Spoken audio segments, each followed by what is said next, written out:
Hello, everyone, and welcome back to another episode of True Crime with Kendall Ray. Thank you so much for joining me today. I'm happy to have you here, and if you're new to the show, then welcome.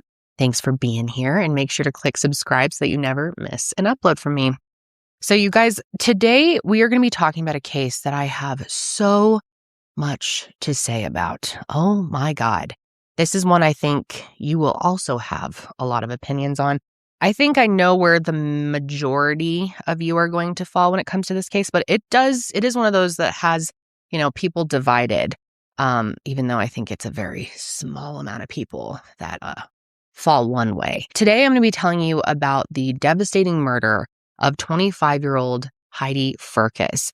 And her death was unbelievably shocking to everyone in her life, everyone in her community. And it took a long time for them to get justice. Like with many cases, this is one where we have two different versions of events.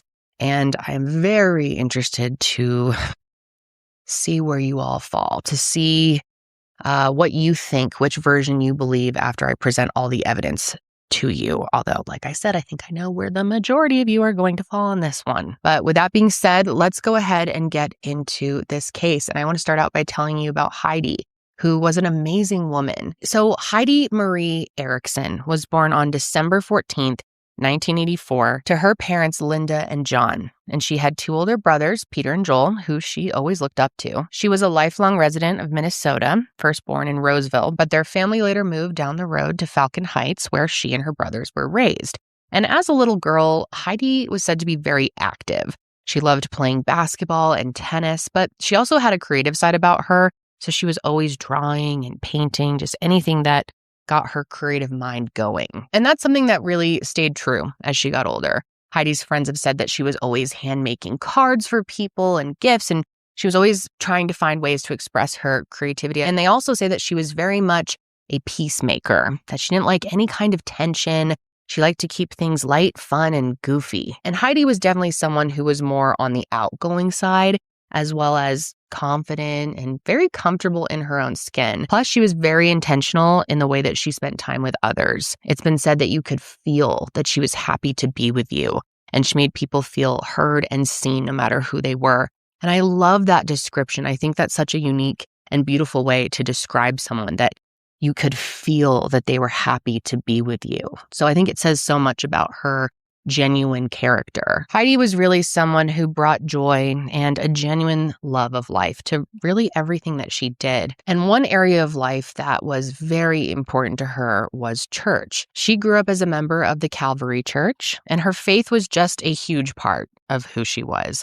So much so that she went from being a youth group member to a youth group leader as she got older. And her involvement in the church was something that was just always there. And the youth group is actually where she met her future husband, Nick Firkus. And they met when she was a freshman and he was a junior in high school. And then in 2005, when she was 20 and he was 22, they got married. Now, Nick was also very devoted to his faith. He led youth group as well, and people admired the two of them for their commitment to the church and to one another. They were the kind of couple that other couples often went to when they were seeking advice, because despite their young age, people really viewed them as wise. And in terms of their, reputation around their community, the two of them seemed to be really seen as sort of the dream couple. And by their mid-20s, Nick worked for his family's carpet cleaning business, and Heidi worked at a financial services company.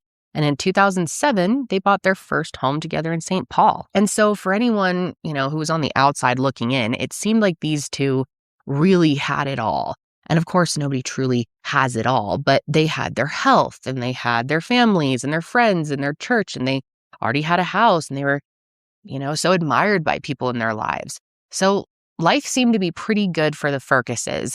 That is until April 25th, 2010, when Heidi was woken up just before 6:30 a.m. by Nick's frantic screams that an intruder was trying to break into their house. That morning, according to Nick, he woke up around 6 a.m. and went to the bathroom to grab some water. But while he was laying there trying to fall back asleep, he said he heard someone jiggling the front doorknob, in addition to other sounds, which made him believe that someone was trying to break in, which is obviously terrifying. That is everyone's worst nightmare, right? Especially when you're startled in bed and not expecting something like that. So because of that, Nick said he ran to his closet and got his loaded shotgun.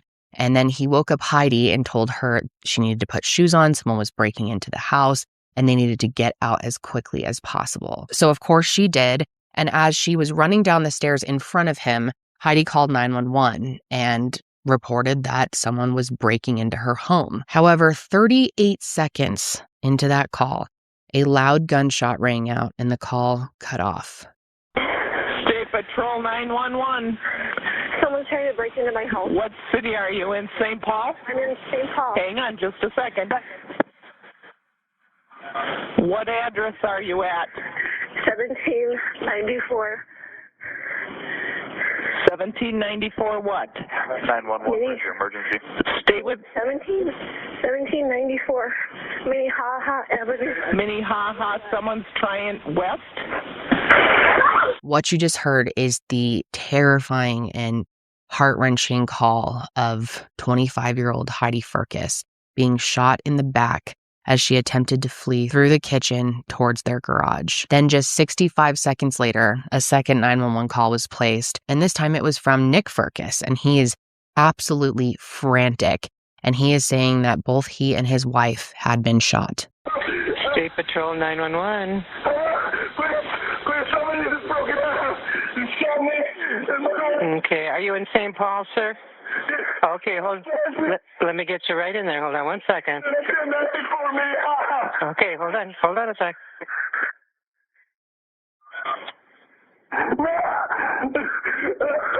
Okay, they'll be right with you. Hold on 1 second with me. 911. Okay, hi, this is the one on in St. Paul. Go ahead, sir.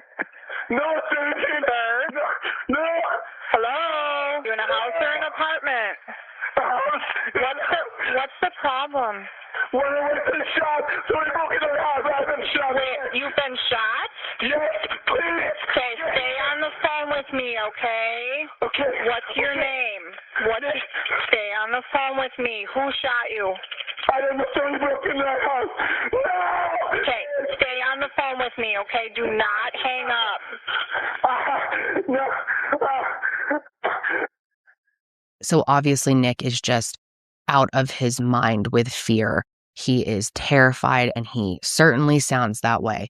And while he's on the phone, police officers and paramedics already started arriving at their house, and they were, oh my God, met with a truly horrific scene. Heidi was lying on the ground just in the entryway of their kitchen, and by that point, she was already gone. And Nick, on the other hand, was immediately rushed to Regions Hospital to be treated for a gunshot wound to his left thigh. Luckily, though, the bullet just grazed him, so his injuries were far less severe. And while he was there, he was able to provide a brief explanation for what had happened. And obviously, he was really shook up, which I partially explained just a second ago here. But in terms of the actual shooting, Nick added that as they were coming down from the stairs, Heidi managed to get past the front door, but he did not. He said that this intruder burst through the door and they had a life or death struggle over the shotgun, which was ultimately when his finger slipped and Heidi was accidentally hit. And then it happened a second time, which is when he said he was shot in the leg. And all in all, as you can imagine, this was very shocking to everyone, but especially because the Firkuses lived in a neighborhood that was, considered pretty safe. And violent crime like this didn't really happen. I mean, there had been some car break-ins and small petty crime, theft, things like that over the years, but nothing as violent as this. Not someone breaking into your house and shooting you and your wife. So while Nick was being treated for his injuries, investigators jumped right into processing the scene and speaking with neighbors to see if any more information could be learned. And there was one guy who thought he heard something. A man named Brandon was house sitting the place next door, and through an open window, he recalled hearing someone screaming something along the lines of, "You shot her. You shot me." So the assumption was, this must have been Nick shouting at the intruder, right?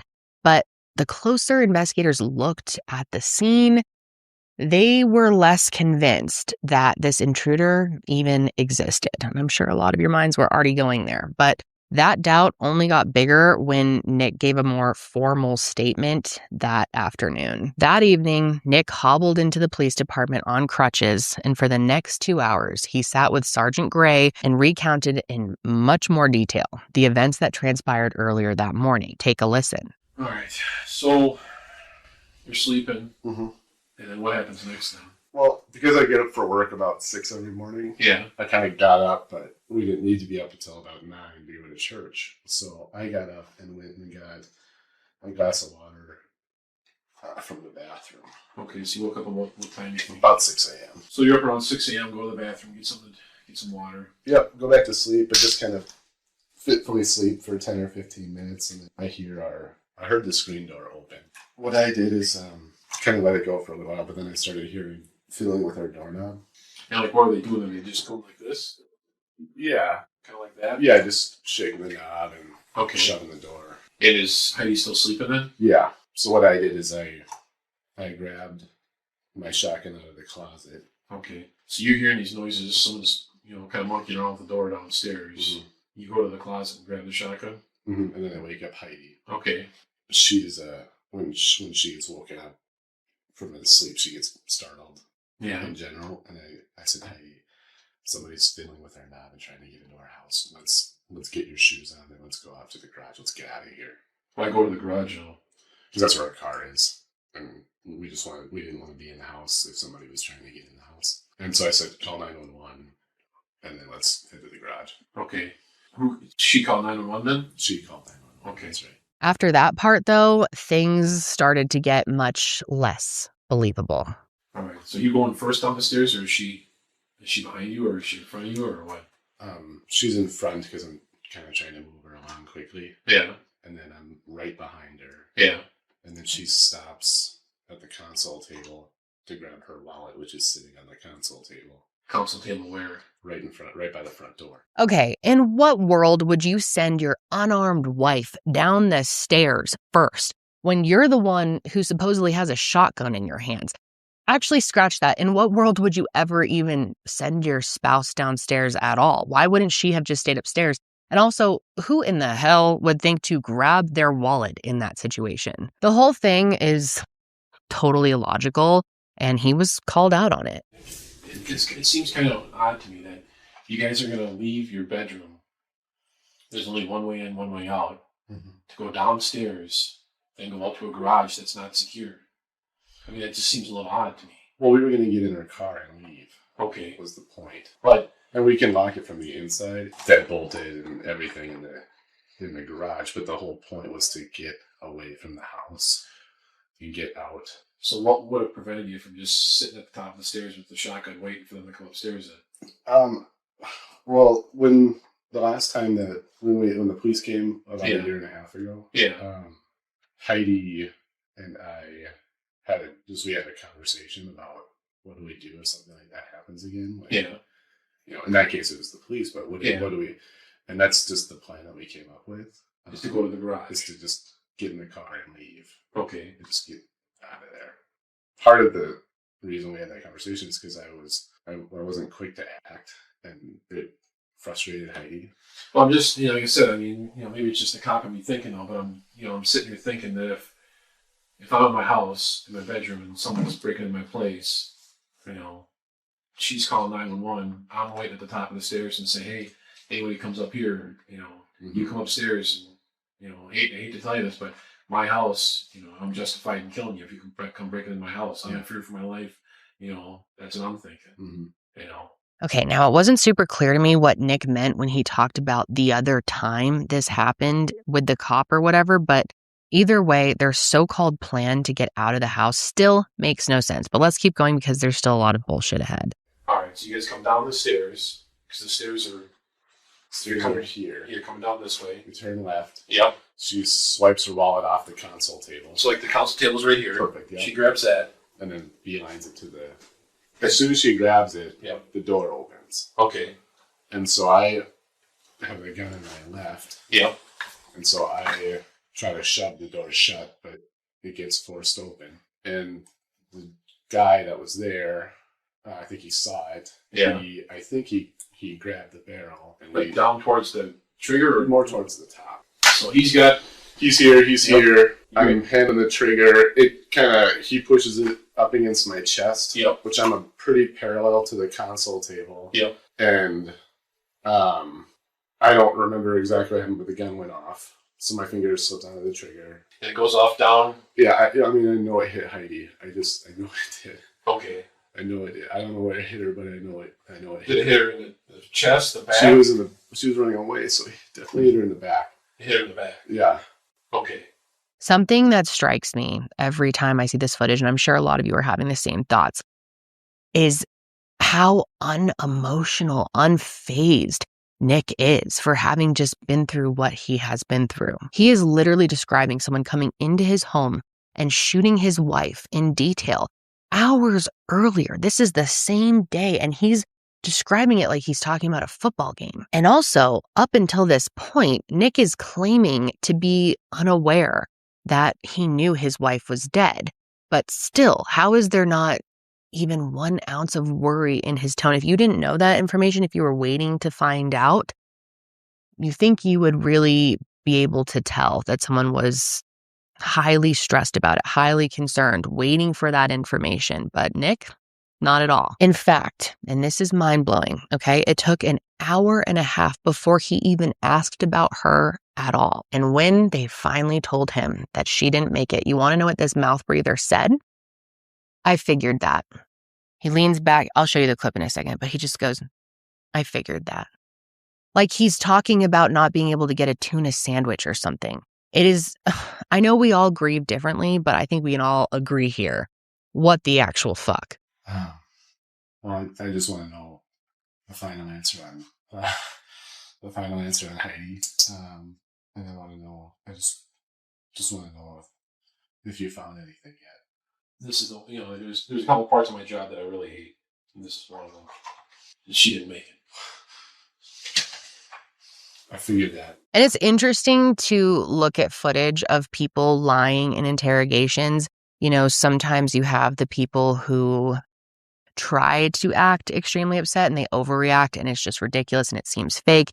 And then there's the people that don't even try at all. I mean, I've seen a lot of dumb shit in my day, but this guy definitely gave, I guess, an underperformance. And it really only got worse. So going back just a little bit in the interview, Sergeant Gray was trying to get a sense for why something like this could have happened. But of course, he couldn't just outright ask Nick for a motive. But he ends up with a pretty good idea after it was revealed that he and Heidi had been struggling financially. It turns out that they were being foreclosed on the next day. And the craziest part of it all is, according to Nick, only he and Heidi knew about it. Not another soul in their lives had any idea. You guys have any problems or anything like that? Just the normal stuff, like, stresses about finances and quality time and vacations and all that stuff. Yeah. But I would say we're still best friends. You guys aren't behind in the bills or anything? We are behind in the bills, which is a little stressful. In fact, we were planning on moving tomorrow. Moving where? Well, we hadn't figured that out yet. We were, and this is a hard place for us.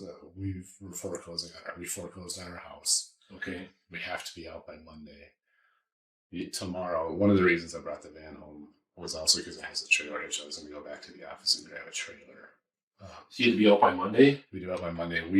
This has been kind of a private struggle for us, so we were going to move as much of our stuff into the garage as we possibly could. Okay. And then start taking stuff to a storage place and then either crash it. We hadn't ran it by our folks yet, but we were going to kind of talk to everybody about it tomorrow and crash at their place or get a hotel and find a place to live. Well, that's kind of close notice. It is. And I think the reason is because we're both kind of dealing with the shame of the whole thing because we're embarrassed that we haven't been able to be honest with our friends about our struggles. Yeah. Both of us are too stubborn to admit that we're failing. Okay. Well, so it was really a hard decision. We have a bunch of boxes, and we had a really good plan to efficiently start hauling things out of our house tomorrow. We felt like we could get it done in that day and then Monday morning.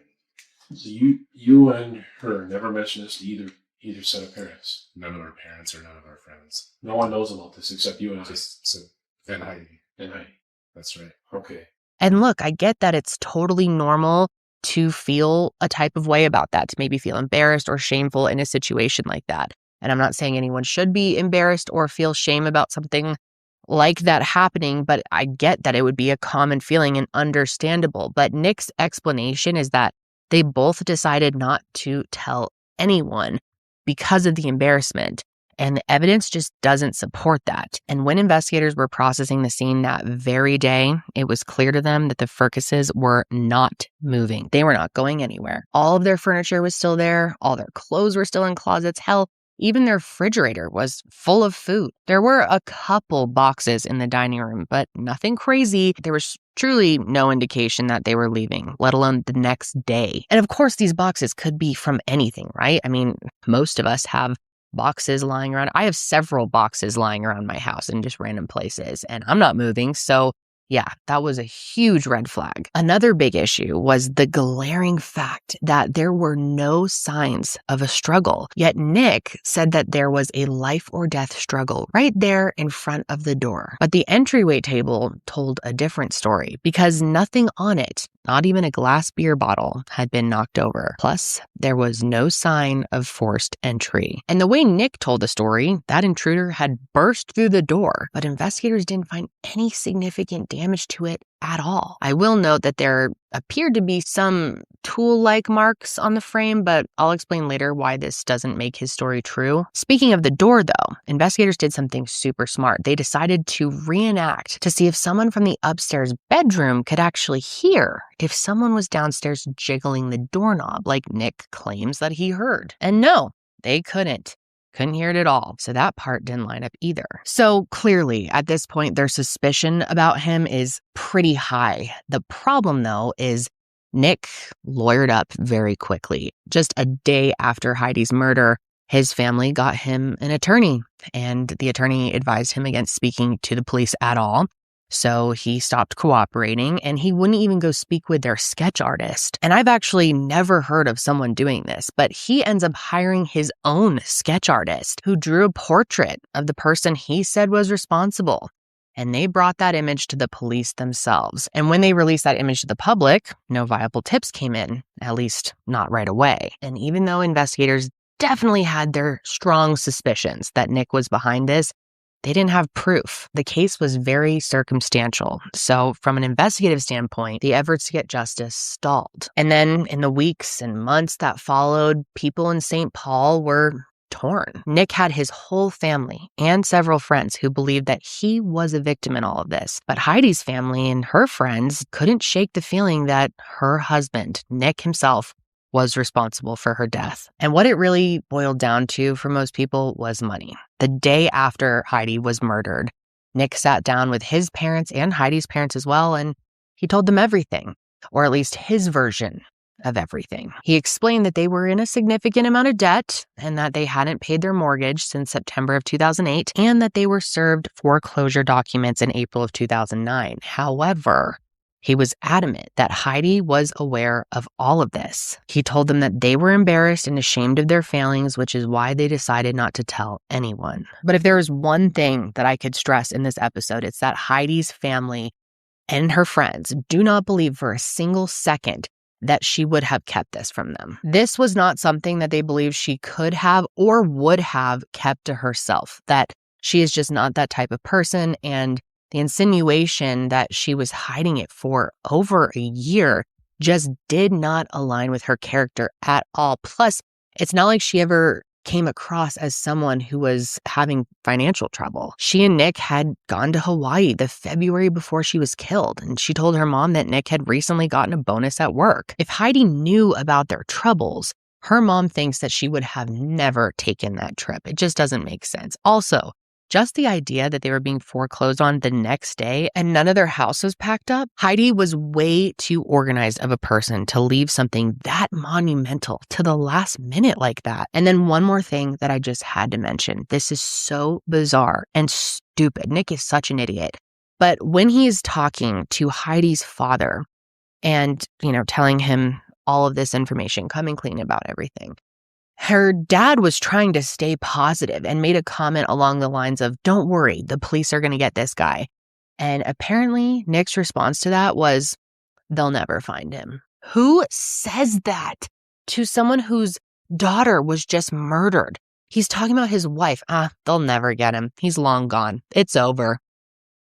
So yeah, her friends and family were very uneasy about Nick. They had their suspicions immediately and they questioned his story extensively. But others, in their lives, thought that they were the perfect couple, and they thought Nick just loved her way too much to even be capable of something so cruel. They could not wrap their minds around it. And there was definitely a divide amongst people. And a lot of people also felt that during her funeral service, Nick really wasn't showing much emotion, that for what he had just been through and the way that he lost her, he was acting too normal. And they also find it very interesting how quickly Nick moved on. And when I say quickly, I'm talking 2 months, you guys. 2 months after Heidi's death, he moved out of their house and simultaneously started up a friendship with the sister of one of Heidi's best friends. Her name is Rachel, and she had just moved to the St. Paul area after getting out of a bad marriage. And she actually said that she felt like she and Nick had bonded over having something traumatic happen to them in their marriages.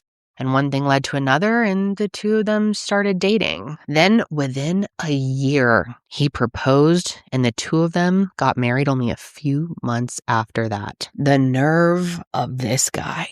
And if I were a friend or family member of Heidi, the rage I would be feeling, I can't even imagine. Now, I don't want to put any hate towards Rachel.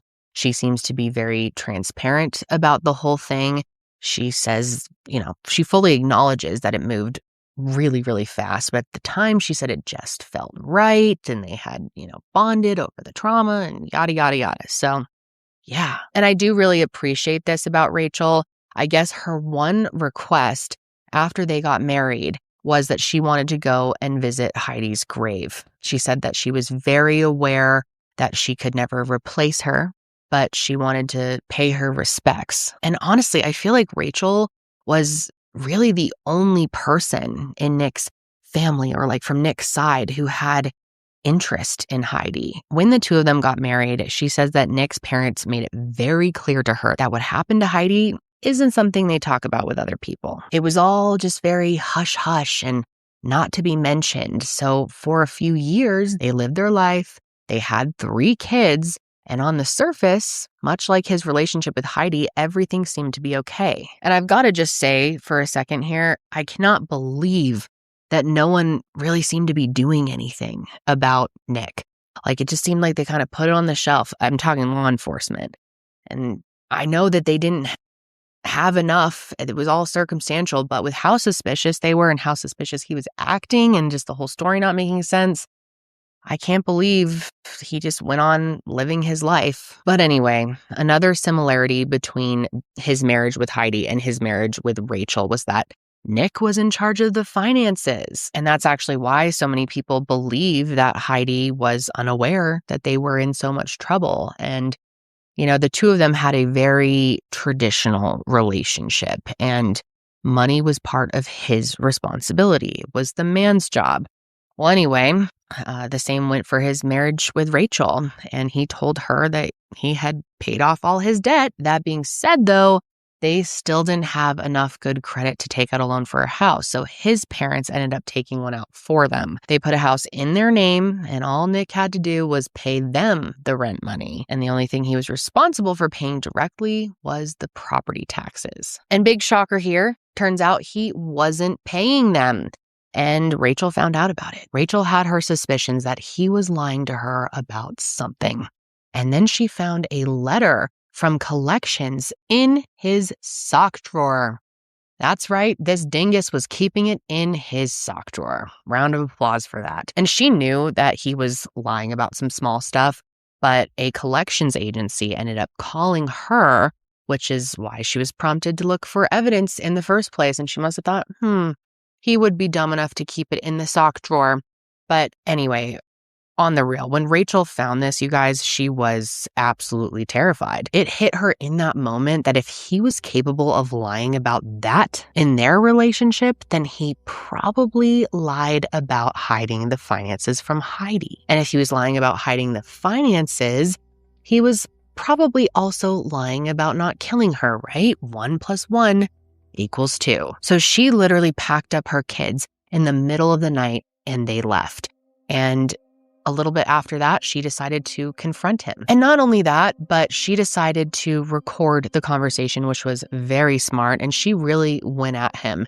It's very powerful. I unfortunately cannot play it for you all, but I wanted to read a short part of it so you get an idea. So Rachel says, "Your actions have caused me to distrust you completely. And the fact that your lying was so easy for you to do over and over and over makes me think," and then he cuts her off and says that I could murder my wife. And she says that you could be lying about something. And then he says more matter-of-factly that I could murder my wife. And Rachel just says, yes. She straight up just said that she thought he was capable of murder. And of course, Nick was not happy about that. He said that her saying that was just jarring to his soul and that he didn't have any words for her accusations. And then she said that he just put his head down and the conversation was essentially over. But it wasn't over for Rachel. Of course, she was not going to just let this go. So she decided to get his parents involved and decided to have a little conversation with them. And because Nick is a little bitch boy, he decided to let his dad do all of the talking. And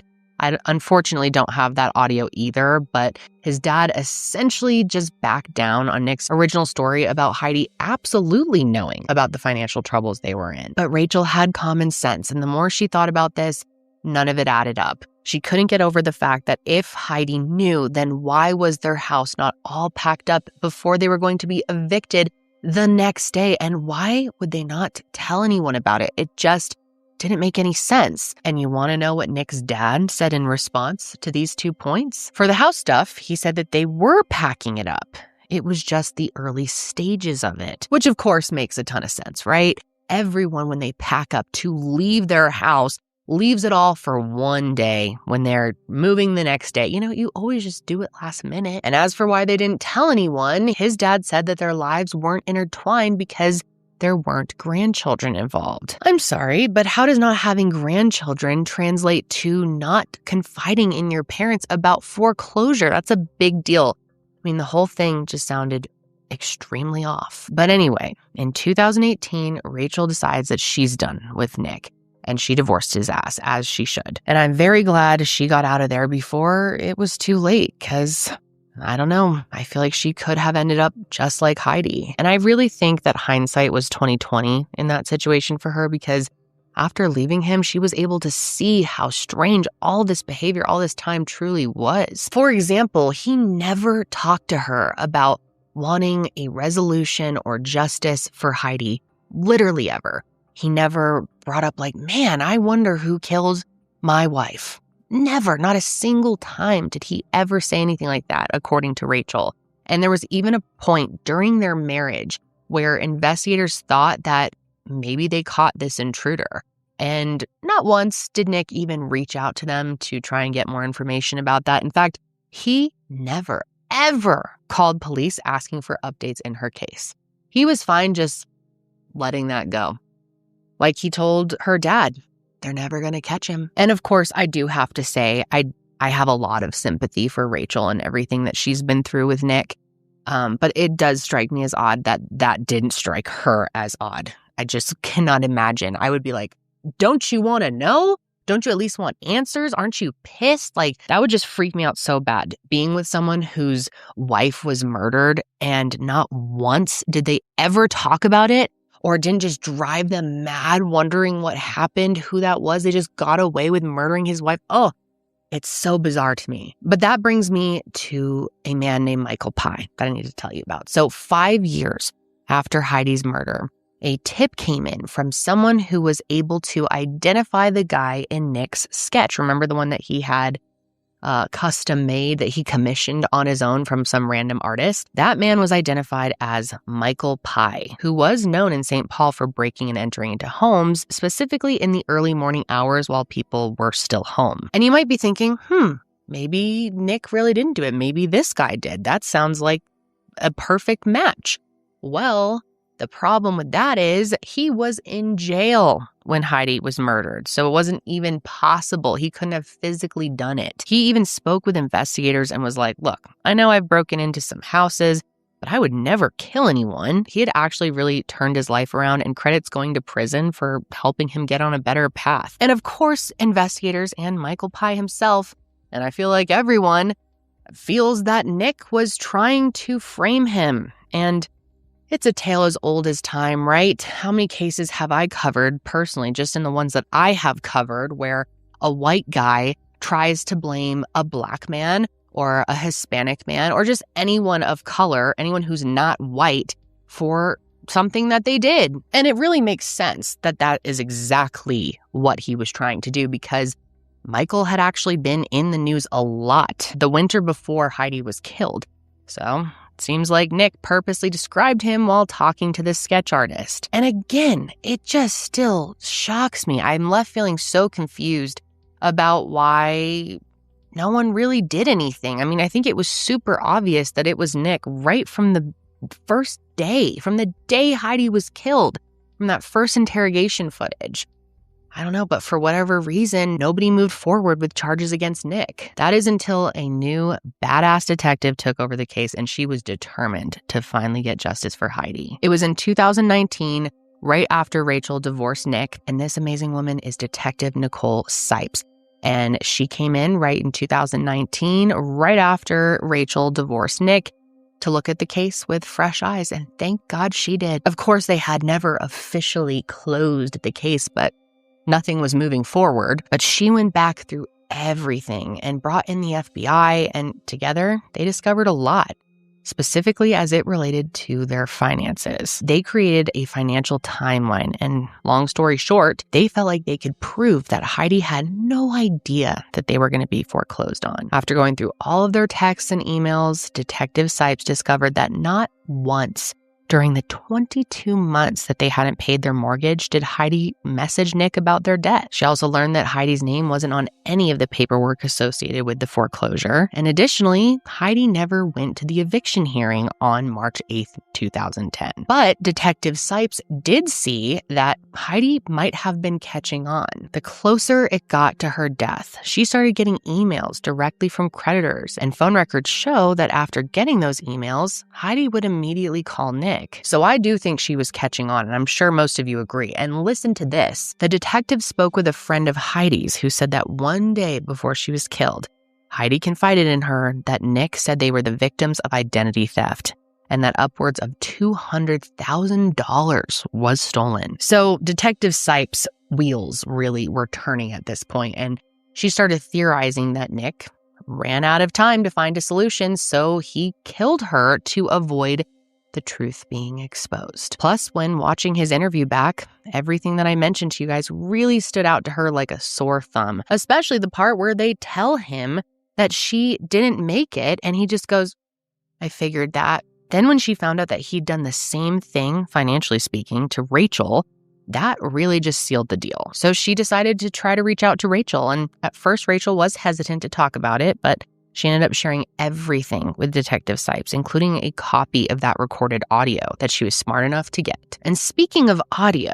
through her investigation, they realized that when listening back to Heidi's 911 call, you literally can't hear anything in the background. Yet supposedly, this was a life or death struggle. Obviously, you would hear some other noises if someone else was there, and if this had really happened, but clearly it didn't. And not to mention, there was no foreign DNA found at the scene, which again, I have to go back to, why did no one do anything about this for so long? Why did they just let this one go? And you guys, when the FBI created a digital mock-up of the scene and recreated the shooting, two big things were discovered. One, the shotgun was not fired from the height of Nick's chest. It was fired from shoulder level, as if he had propped it up to get a clear shot. And two, that entryway space was far too small for a struggle to even have happened without anything being knocked over. There's just no way. And again, who sends their unarmed wife down the stairs first?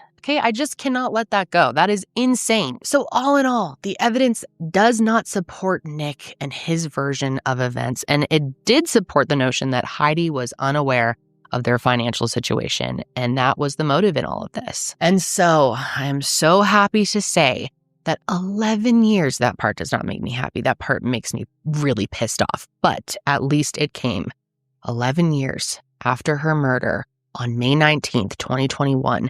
A SWAT team in St. Paul arrested Nick Firkus, and he was charged initially with second-degree murder. And then soon after this, his charges were upgraded to first and second-degree murder, which was the relief that Heidi's loved ones had been praying for over a decade. Her poor family, oh my God, all they wanted was for the truth to be known. And now it was all finally going to come out. Now, Nick did post his bond, so he spent a little under 2 years free on bail. But finally, in January of 2023, his trial began. Now, unfortunately, a judge ruled that Rachel couldn't testify, so none of her story could be shared, which is really, really irritating. But thankfully, it didn't really matter. The other testimony was damning enough. And like you've heard throughout this episode, the prosecution obviously had a lot supporting their theory, but the defense really tried to counter their motive, though. They said that Heidi 100% knew about their foreclosure and pointed to all the mail in the house from the bank. And according to them, how could someone be so unaware of their financial situation? But again, the prosecution pointed to the fact that Heidi and Nick just had a very traditional marriage. They were very religious, and I don't know, she just was not involved in that side of things, which I think is the case for a lot of people. I don't think it's that weird. And you guys, she was literally planning to go to work on the day that they were supposed to move out of their house. I mean, you just cannot convince me that she had any idea this was happening. The defense also said that those tool marks on the door, which I mentioned earlier, is direct evidence of someone trying to break in. However, an expert locksmith testified that no intruder would have ever attempted to break the door that way. They would have tried to break the deadbolt lock, which was completely untouched. So yeah, my guess is those marks were made beforehand to try and make it look like someone tried to break in. Bad attempt. Now, there was a lot of testimony from this neighbor guy who thought he heard Nick say, "You shot her, you shot me."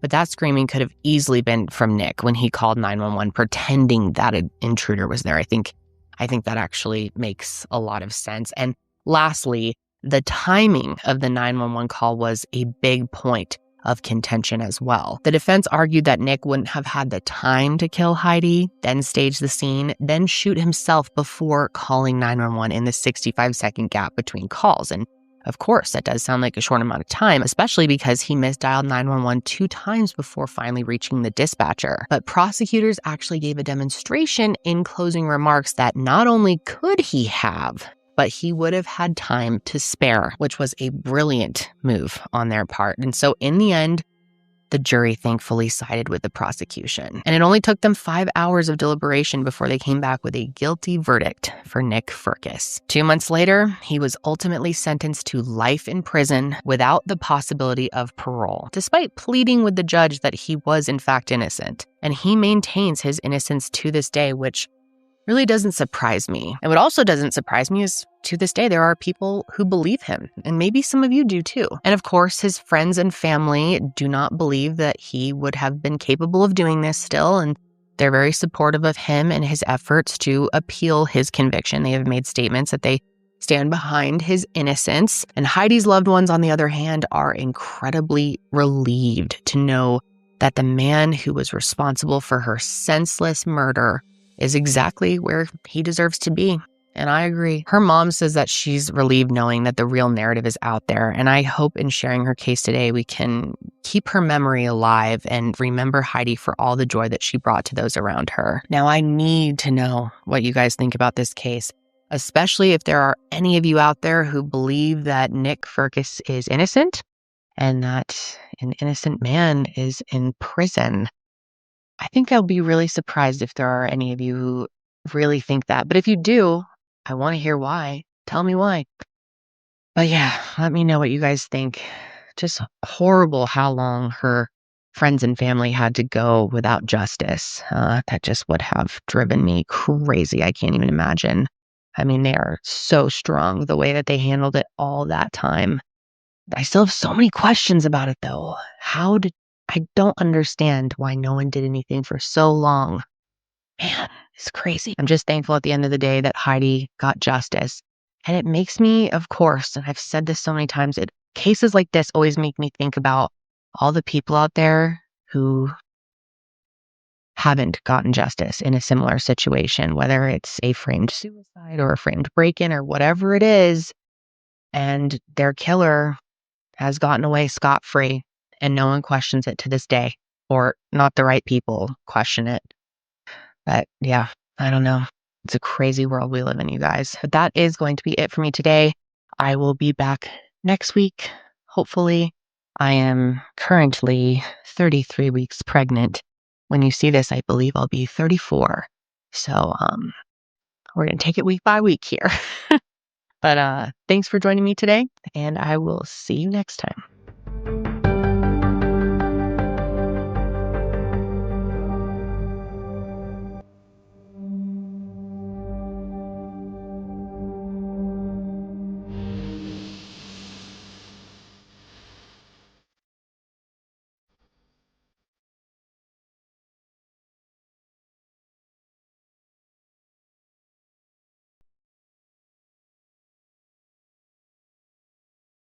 Hello, everyone, and welcome back to another episode of True Crime with Kendall Ray. Thank you so much for joining me today. And if you're new to the show, then welcome. I'm so happy to have you here. And make sure that you click subscribe so that you never miss an upload from me. So, you guys, what if I told you that not every violent criminal who is wearing a GPS ankle monitoring device was actually being monitored? That they could just go out and commit several crimes and no alarm bells would be raised in the moment at all? You'd be angry, right? Because that's not what we would expect. Well, that's exactly what happened in this case, and that's why it's so important to talk about. I'm going to be telling you about the infuriating, very, very preventable, senseless murder of Reagan Tokes. And when I say that the crimes committed against her should have never happened, I mean that literally. Her killer should have never, ever had access to her to begin with. What happened to Reagan absolutely outraged me when I first heard about her case, but what her family has since done in her honor is what really has inspired me to talk about her story and to bring awareness to the failures of our system. And now let's go ahead and get into this case. Okay, so Reagan Delaney Tokes was born on March 13th, 1995 to her parents Lisa and Toby in Lucas County, Ohio. And from the moment she entered the world, in Lisa's words, she was ready to go. And Lisa said that Reagan was born with her eyes wide open. And from that moment forward, she just radiated life. Her parents said that she was a ball of energy. And throughout life, she was the type of person that people just genuinely enjoyed being around. Reagan loved to make people laugh, and she cared deeply about her friends and her family, and she really worked hard at anything and everything that she set her mind to. In fact, when she was super young, her dad took her to an Ohio State University football game, and she decided right then and there that that was where she was going to go to college. And spoiler alert, she sure did. Now, Reagan had one younger sister, Mackenzie, who she was always very loving to and also protective of, just a great big sister. And their whole family unit was very strong. They had each other's backs through the ups and the downs and always showed each other support no matter what it looked like. Lisa said that their family had an unwritten rule that if you had the power to make someone's life better, then it was your responsibility to do so. And I just love that. And not only is it a beautiful sentiment, but it is also something that Reagan genuinely lived by. No matter her age, Reagan was someone who always just wanted to help others. And that really translated into several different areas of her life. For example, she was involved in mission trips through her church, and she would often go and serve meals to people who were less fortunate. And as high school ended and college approached, Reagan knew that she wanted to study something that would allow her to help people in her career. So, after graduating high school with a 4.5 GPA, which, mind you, she was also a two-sport varsity athlete, she decided to enter OSU as a pre-med student. Although, according to Reagan, her organic chemistry class, quote, kicked her butt, so she switched her major to psychology. And with that, she was hoping to one day open her own practice and help people struggling with their mental health. And man, do we need more dedicated people in that field more than ever. And I have no doubt that if given a chance, she would have gotten to accomplish all of her dreams and really have made a wonderful impact on the world. However, those opportunities were stolen from her during her senior year. It was February of 2017, and Reagan was just weeks away from getting her degree. But after what happened on February 8th, Reagan never got to reach that milestone or any other milestone that she dreamed of. And that day was truly ordinary. It was like any other day in her life. About 6 months earlier, she had gotten a job to make some extra cash at a restaurant and bar called Bodega. And on Wednesday, February 8th, 2017, she just worked her shift as usual. And then after her shift, her and a coworker were debating going to Bodega's sister restaurant. But Reagan decided that she was just going to go home instead. So at 9:45 p.m., she left work and presumably went home. But Reagan never made it. And I think this really speaks to the quality of parents that they are, but Lisa and Toby knew that something was wrong right away because,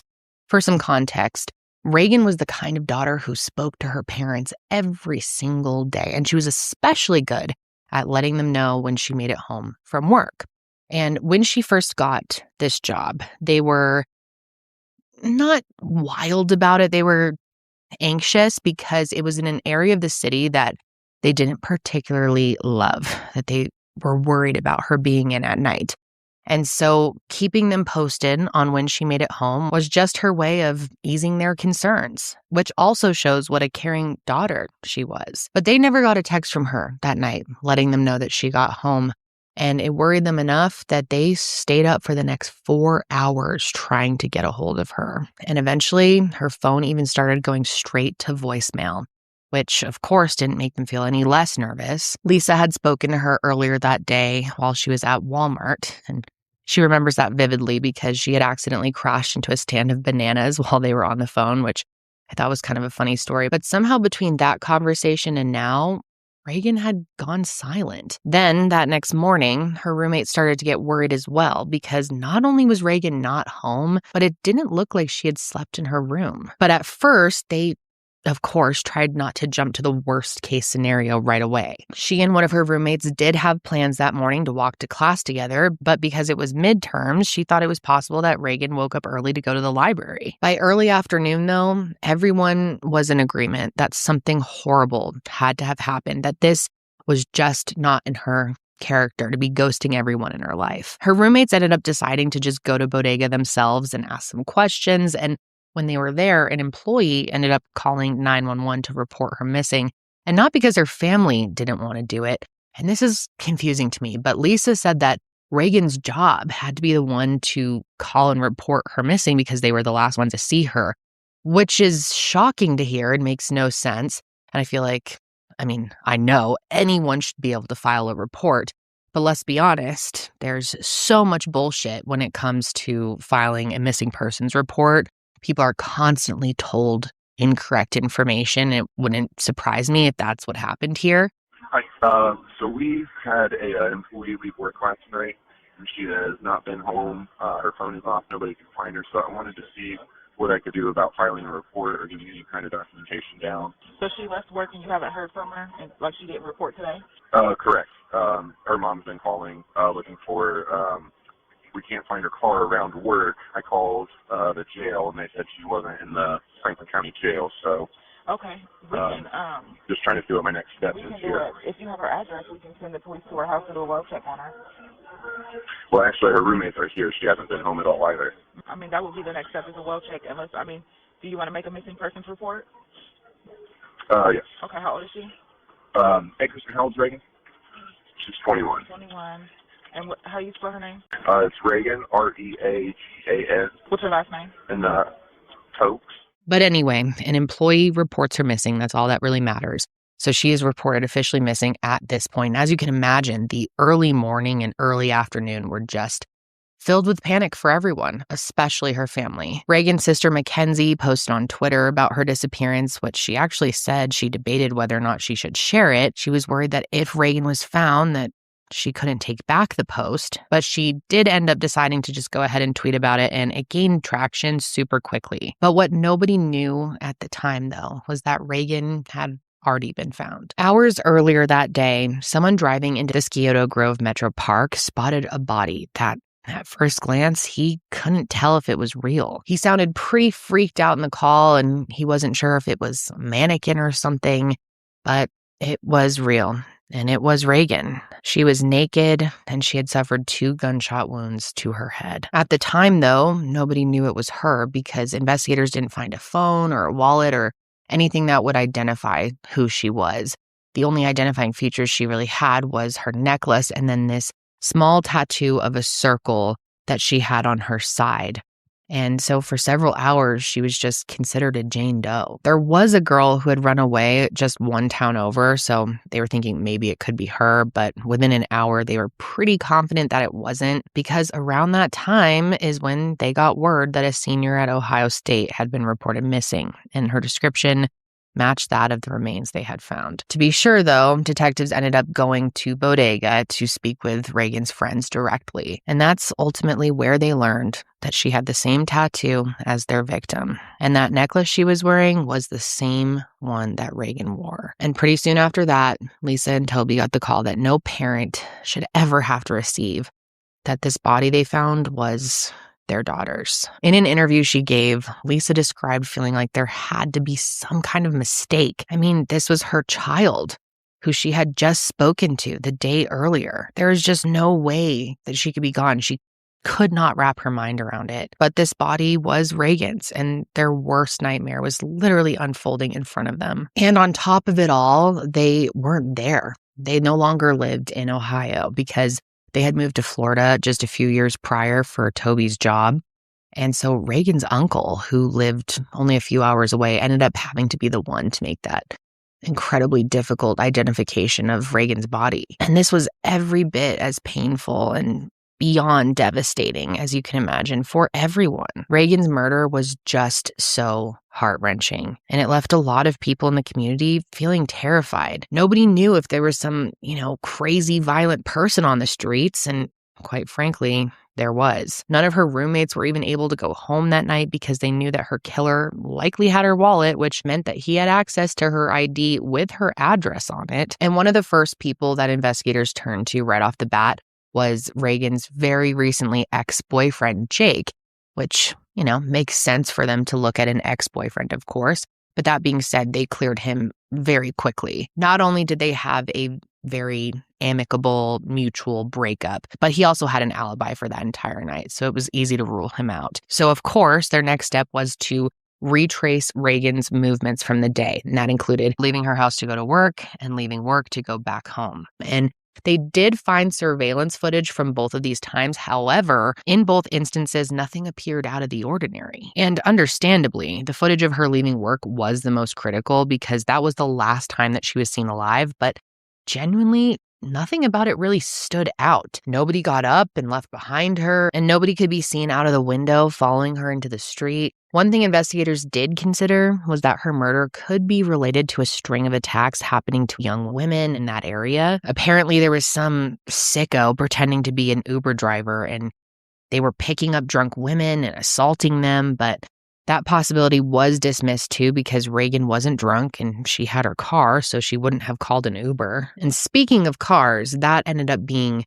a very critical component of this investigation because when Reagan's body was found, her car was not, and investigators knew that finding it might lead them to her killer. And I thought this was just fascinating, but a garbage truck is actually what found it. This was new to me, but I learned that some garbage trucks have license plate readers on them to help law enforcement identify missing or stolen cars. And it's pretty simple and pretty smart.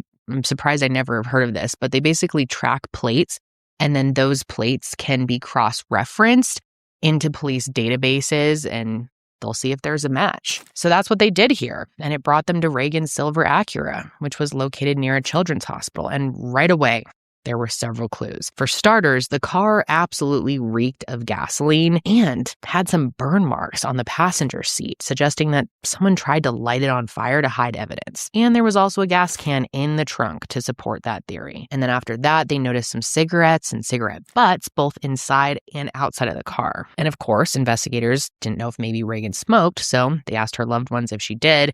And everyone agreed that not only did she not smoke ever, but she never would have willingly allowed anyone to smoke in her car. And then they also found ATM receipts from more than one bank, with the total withdrawal amount equaling just $60. And specifically, the receipts also showed that no money was withdrawn from the other 2 transactions, but one $60 withdrawal was made on one transaction, which left her balance at $17.89. And surveillance footage from these banks helped paint a very scary picture of what likely happened. Cameras outside of a Chase bank showed Reagan attempting to pull money out of her account, but like the receipt showed, the first transaction didn't go through. Then a second camera at Huntington Bank showed the same thing. She tried to pull out money, but couldn't. So finally, she returned to the original Chase Bank where she managed to get $60. And in that footage, investigators realized that there was a shadowy figure in the passenger seat, a figure that they believed was Reagan's abductor and killer. And I hate even having to say this, but they were also able to determine that between the second and third ATM transaction, her car pulled into an alley for 12 minutes. And during those 12 minutes, investigators say that she was sexually assaulted, which is a fact that was confirmed by her autopsy results. So then, after hitting that last ATM, additional surveillance footage placed them at a gas station. However, the footage was too grainy to see much of anything. But based on all those findings, obviously a pretty clear picture was painted about what exactly happened here. They now believed that Reagan was abducted just after she left work, and while she was held at gunpoint, her killer forced her to take out money before eventually assaulting her and then driving her to the park where he forced her to undress and where he ultimately killed her. And it just is sick to have to even say this, but the autopsy revealed that this monster shot her at close range, execution style, and showed her no mercy. I am grateful to say, though, that they at least were quick with their arrest thanks to DNA evidence. So as soon as those cigarettes were found, they were immediately sent off for testing. And the lab that processed them actually shut down everything else to prioritize them and get it done right away, which I thought was really cool. And it was going to take a couple of hours. So in the meantime, investigators worked to figure out where that gas can they found in her car was purchased, which actually didn't take long. Turns out it was purchased at a Speedway gas station in Columbus, which, just noting, was a different gas station than the one that they were seen at. And to investigators' luck, the man who bought it was captured on camera at the register. So now they had a face to the person responsible. And by that point, they also had a name. Within just hours of finding that footage, the crime lab actually finished processing the cigarette butts, and it was determined that Brian Lee Goldsby was a match. And you guys, it turns out that investigators knew exactly who this was because 6 years and 3 months earlier, Brian was convicted of aggravated robbery and attempted rape after he held a woman at knife point in front of her child. And it was also similar to Reagan's attack because he had also forced that woman to take money out of an ATM. And I guess she didn't want to, or maybe was just too afraid to testify against him, which is so understandable. And so because of that, he ended up taking a plea deal and only had to serve 6 years. And it turns out that that sentence ended 3 months before he murdered Reagan. And that was a shock to investigators because I guess they didn't realize that he had been given a plea. So when Brian's name came up as a match on those cigarettes, they were surprised to see that he was no longer in prison. And as of 4 a.m. on Saturday, February 11th, he was arrested and back behind bars for the crimes that he committed against Reagan. But getting him to admit what he had done was not as easy as bringing his ass in. In fact, he essentially refused to give them any information until they let him smoke a cigarette. Brian, you're not here by accident, all right? It didn't just happen to stumble upon this and you're here. You're here because we have a pretty good amount of evidence on what happened. And we want to know the truth, okay? That's all we're after. We know what's going on, we just want to know the why. Okay, so where were you Wednesday? Cigarettes. I can't get you any cigarettes. I'm going to have to put you in some shackles, leg shackles and we're going to go outside. Well, You know what I'm saying? smoke. Yeah, we can't smoke in here, man. Hey, they're gonna want to know. We have to get all kinds of permissions before we do this. Right. Because, To smoke cigarettes? yes. Because I got to take you out of here to do Yeah. that. I can't let you smoke in here. And they're gonna ask, is he being cooperative? Is he telling you what you want to know? So the way that works, you give me a little bit, we'll verify that you're telling us the truth, we'll give you a little bit, give and take relationship. We know what happened, we want to know why it happened. Tell me what happened. Well, I want you to tell me what happened. I ain't having cigarettes or nothing. Well, that's what the cooperation is, yeah, man. I know, but honestly... he said I give him some, you give me some, I haven't got nothing. So they ended up letting him smoke half a cigarette, but getting him to cooperate after that really wasn't any easier. Brian basically wanted them to tell him what information that they already had, which of course is not how these things work, right? But part of their strategy was to reveal certain pieces of information in hopes that he would sort of elaborate on the evidence that they had found so far. And you'll hear this in the next clip, but he mumbles a few things, but it's really not much. He is, however, admitting to being the person with Reagan that night, which of course was a valuable admission. Tell me about the girl. Tell me about why you got in the car with her. Did she invite you in the car? Did she invite you in the car? No. No? Okay. See, that's what we're talking about. Like, cooperation is the way to go. Did you drive or she drive? What was her reaction when you got in the car with her? Was she scared, nervous, upset? Did she like you? Did she think you were nice? Did you treat her right? That's what I wanted. Okay, and you told her you wanted what? Money. Right. So how much money did you get officially? $60. That's it. So after Chase, after you leave Chase, where do you go next? And be truthful, we already know. We went to Honeymoon. Okay. Did you get any money there? What was wrong? Card wasn't working, or she? You went to Chase, didn't work. Went to Huntington, didn't work. Went back to Chase, tried a different card. Right? $60 out. Then you decided to try the other card again, right? And didn't work. From there, when you leave Chase, you want me? I'll throw a time reference out because we know what time. It was 10:33. Chase? Yeah, the second time. Okay. And y'all left up till 11:40 when I got you at Turkey Hill getting gas in Grove City. Is that right? Mm-hmm. Did you use a card? I didn't. She did? Mm-hmm. Did you fill it up? Okay. Brian would not just admit to killing her, though. Instead, he said that he dropped her off at the park and left. I need to know about when you went to the park. I took the car and left. No, you didn't. It was like that. You went to the Saturday Park. Took her for a car and left. Did you drop her off there? Yes, I dropped her off there and left. When you left there, you got her out of the car. You get in the driver's seat from there. Yes. All right. You ever take her clothes off? No. Right. No. She takes them off then herself? I didn't have her do it. I didn't have her take the clothes off. Yeah, you did.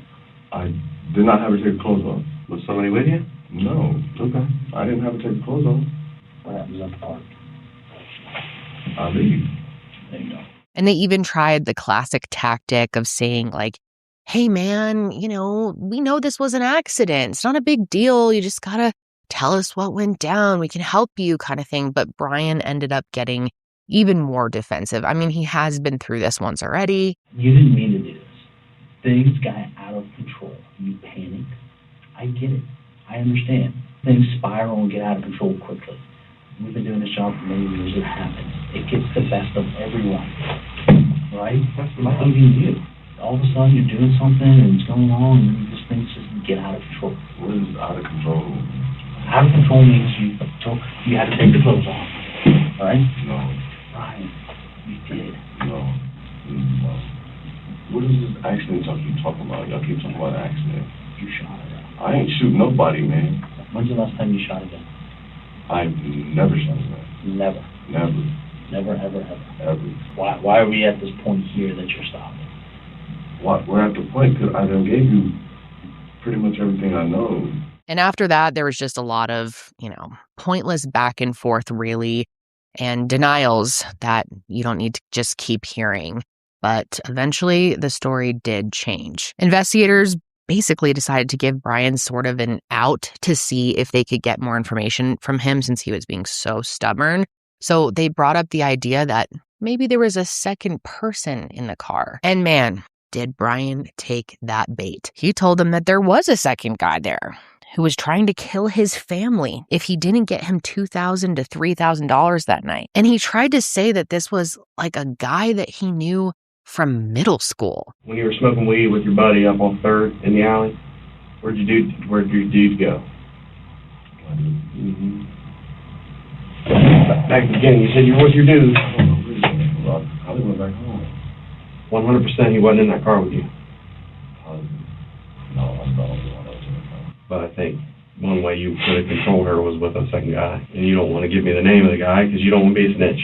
Yeah, you wanted money. You were out there to get money. If there was a second dude in the car, now's the time to tell me. So I can start doing that route. It's not going to make a difference. It does make a huge difference. It's not going to make a difference because in the long run, I'm still going to prison, man. I'm still going to prison, man. Well, it makes a difference. Dude. Your kids ain't going to die. We can look out for them. Help yourself out. Be the stand-up man. Tell me who the other... for that girl's family, goddammit. Who was in the car with you?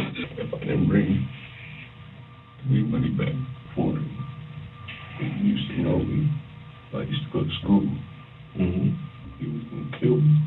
So did he tell you to go up and get a girl? Huh? Whose idea was it to go get the girl? It wasn't to specifically get a specific person. It was to get money. Yes. How much money did he expect?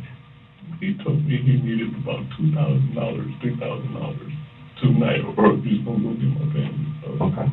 TJ is the name of this other guy that Brian alleges was responsible for Reagan's death. And throughout the rest of his interrogation, he described how TJ was behind it all and how TJ was the one to pull the trigger. And according to Brian, Reagan's last words were, "I just want to live." And I really wonder if that's what she really said.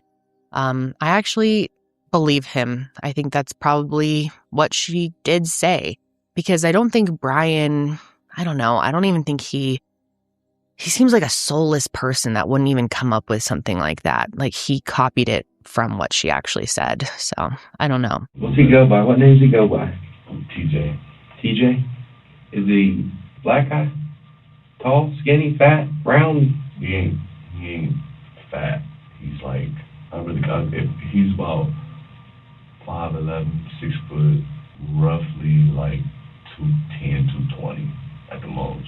And this whole interrogation just makes me so pissed off because he goes from, not wanting to cooperate at all to completely playing the victim. And obviously the whole TJ thing was complete bullshit. Investigators, they did have to do their due diligence on TJ.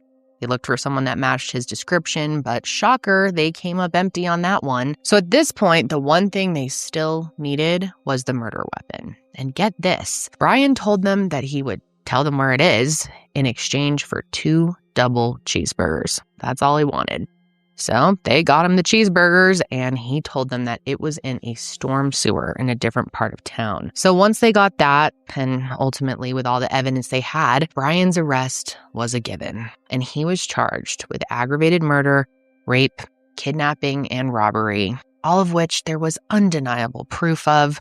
I mean, not only did they have surveillance footage and a partial confession, but it turns out that this motherfucker was wearing an ankle monitor the entire time. When Brian was released at the end of 2016, they struggled to find a re-entry program that would accept him because of his prior history, not to mention the fact that he had 52 infractions while in prison. But eventually, the Adult Parole Authority found him a spot in a center called the Exit Program. However, this was on the condition that he wear a GPS-monitored ankle bracelet. Now, just imagine Reagan's parents' anger, how infuriated they were when they found out that nobody was monitoring the ankle monitor.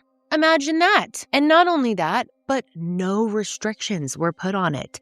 None at all. Meaning that there was nothing programmed into the device. Nothing to say that he had a curfew or saying what places he could or couldn't be. So for 3 months, you guys, this violent sex offender was free to roam the streets, doing whatever the hell he wanted. And he did. It turns out he committed several other crimes. The coordinates on his device, which were only looked at after the fact, of course, placed him at the scene of 6 different robberies and attacks that took place in German Village between January 23rd and February 7th. So a pretty short span of time, and that was 1 day before Reagan was killed. Turns out 4 women and 2 men were robbed at knife point and or gunpoint, and 1 woman reported that he pistol whipped her. They even added 6 additional counts of aggravated robbery to his charges because of it. So this was entirely preventable, which makes my blood boil, because what do you mean this violent monster had nobody monitoring him? And come to find out that there were multiple occasions since his release where he had violated the rules that were set by his reentry program or halfway house, and nobody did anything about it. I learned that he was on a 3-strike policy, and he had 3 strikes, but the meeting set by his parole officer wasn't until the end of February. So while waiting for any potential consequences, Brian could just do whatever he wanted to, and no one was paying attention.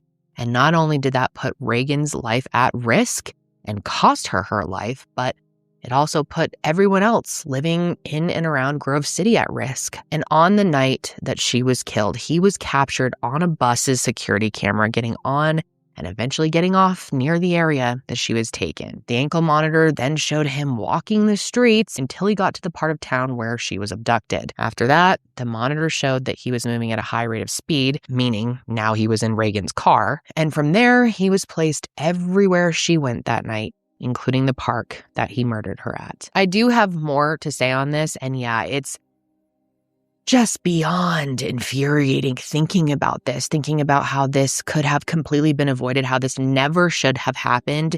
And God, I feel angry about it. I can't imagine how her family and friends felt finding all of that out, especially once you realize how preventable it all was. Like, this could have so easily been avoided. And of course, that anger was felt by everyone. After he was charged, prosecutors announced that they would be seeking the death penalty, which was something her family was in full support of. They went to the hearings leading up to his trial, and Lisa described how being in the same room as him was one of the most awful experiences, and I can't even imagine. Oh my God.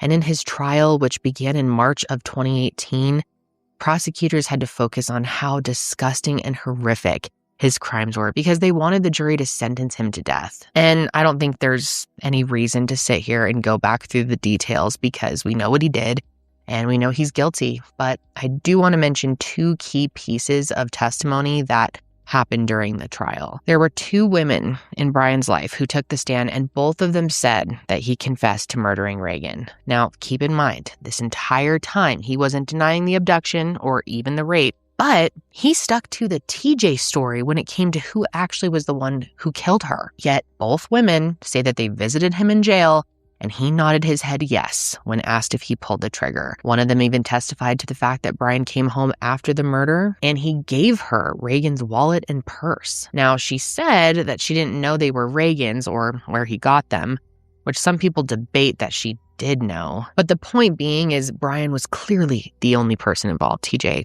of course, did not exist. And thankfully, the jury agreed. After several days of testimony, Brian Goldsby was found guilty. And this waste of human life, waste of space, was expressionless the entire time. And as for his sentencing, that unfortunately didn't go the way that Toke's family wanted it to. The jury sentenced him to life in prison without parole, plus 66 years, because they just couldn't all agree on the death penalty. And during the penalty phase, there was a lot of talk in court about, Brian's childhood and how he suffered as a kid. And basically, they begged the jury to show him mercy, and some of them, I think, were compelled by that, which is ironic, of course, because Brian showed Reagan no mercy at all. But yeah, he was given the opportunity to speak, and he did apologize to her family, which, whatever, dude. And he also did admit that he made up TJ, of course. But nothing, and I mean nothing, about it was sincere. Don't forget that Reagan's last words were, "I just want to live," which is, oh God, so heartbreaking. She was literally begging and pleading for her life, and absolutely no mercy was shown. And I've got to say, I'm really surprised that the jury didn't go for the death penalty on this one. When I first started researching this case, I thought they were for sure going to, so I was shocked when I realized they hadn't. And for years, that same prosecutor fought through appeals to get a new penalty phase, but unfortunately, the case was dismissed by the Ohio Supreme Court. And they also dismissed the wrongful death lawsuit that Lisa and Toby filed in 2018. In their lawsuit, they had alleged that the Ohio Department of Rehabilitation and Correction, and other entities as well, failed to properly supervise and monitor Brian after he was released, which is something I think we can all agree to, right? And by them failing to do so, he was free to commit several violent crimes, including murder. The lawsuit outlined multiple failures that I could really spend so much time talking about, but the bottom line is all the same. At several key points, a violent criminal could have and should have been taken off the streets, and that didn't happen. But in the end, their lawsuit was dismissed because a judge essentially said the state had no duty to protect Reagan, which just blew my mind and made me so mad. I mean, what? No duty? And obviously it is more technical than that, but that's basically the decision that they came to and why. And this is just, infuriating, but the Tokes did try to appeal that at the Ohio Supreme Court level, but the court denied to even hear the case, which is such a slap in the face, just beyond disappointing. But they have handled all of this with such grace. It's very impressive. I don't know if I would be able to conduct myself the way that they have.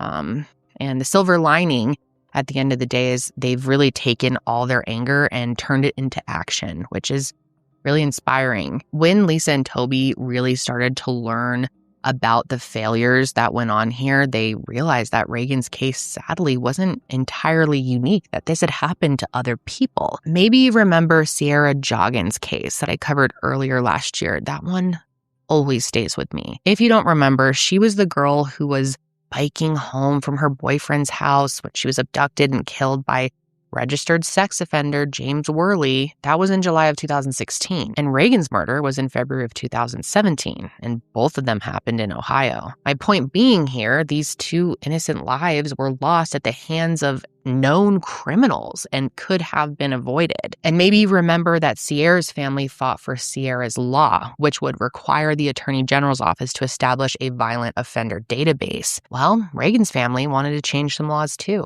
and I can see why. Now, some of you may know this and some of you may not, but most of the time when someone is wearing a GPS monitoring device, it's not like, the movies where they step out of their zone and automatically the area is rushed by police right to their location. In fact, when someone violates the terms or restrictions of their device, what typically happens is the violation gets logged into a system, and then a parole officer has to manually look up the data to see that. However, and this is shocking if you didn't know, but most parole officers are responsible for monitoring anywhere between 20 and 100 people, sometimes even more. And that means it can take days, sometimes even longer, for them to realize that someone had violated their terms. So law enforcement doesn't usually monitor that data at all, which is terrifying to think about. I mean, in some circumstances they do, but generally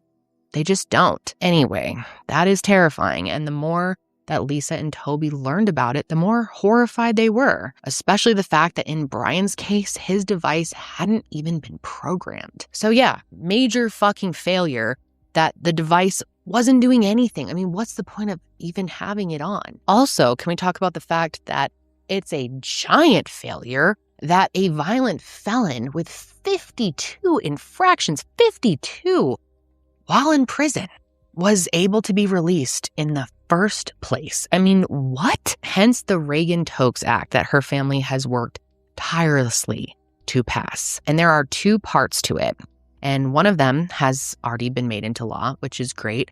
The other they're still fighting for. So the part that has already been made into law has to do with sentencing. And basically, what the Reagan-Tokes Act changed was rather than a judge giving a fixed sentence, call it 10 years, judges can give a sentence range, such as 10 to 15 years, for people convicted of first and second degree felonies. And this law states that inmates can be considered for up to a 15% reduction in their sentence for good behavior, but they can also receive an increase of up to 50% if they have infractions while incarcerated. And there's more nuance to it, of course, but that's sort of the gist of it. In simple terms, it basically just keeps violent criminals behind bars for longer if they have infractions while in prison. And in Reagan's case, had this already existed, Brian likely would have been locked up for another 3 years and he would have never had access to her. Now, as for the second part that isn't law yet, Lisa and Toby are fighting for laws to change around GPS monitoring and post-release supervision. There are several pieces to this, but some of what they're looking to do includes requiring better GPS tracking with real-world restrictions, create a statewide GPS database, giving law enforcement real-time access to GPS data without having to jump through a bunch of legal hoops, standardizing GPS monitoring, establishing post-release and re-entry programs for violent felons to reduce inmates being released into homelessness, and offering to better support parole officers via limiting their caseloads. All of which sounds to me like a giant duh. And obviously, that's a very basic summary, but I'm sure you guys will agree that these all seem like very necessary things. But surprisingly, actually, I'm not too surprised to be honest, with how awful our system is, but it's been years and it still hasn't been passed into law. However, I'm staying hopeful, as I'm sure their family is, that it's coming soon because there's just no reason not to make people safer. And speaking of safety, another thing that the Tokes family has been pushing for is increased access to self-defense classes. After her death, they have helped put on self-defense and situational awareness courses through the foundation they created, the Reagan Delaney Tokes Memorial Foundation. This foundation aims to honor Reagan's memory, which it has done already in so many ways, but the biggest being the scholarships that they fund to future Ohio State University students. To date, you guys, they have raised and awarded over $500,000 in scholarships, which is just incredible. And what's so cool too is that for the next 4 years, their contributions to the endowment fund will be matched 100% by the university. And every year, they hold a Rally for Reagan community event, which has also included a 5K walk and race, a fundraising dinner, a social event, and even a tennis tournament. And it's all done in Reagan's honor to help spread the joy that she wanted to spread to others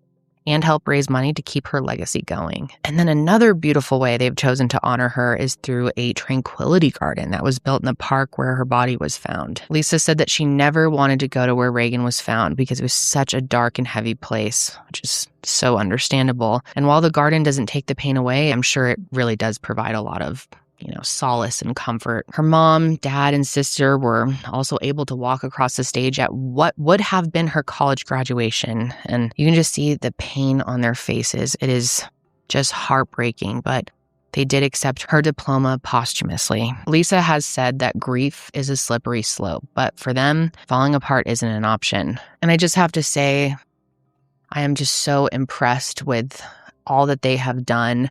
Like I said, the way that they have conducted themselves with grace and just all the different ways that they have honored their daughter and keep her memory alive have helped so many people, which is what she really wanted to do in life.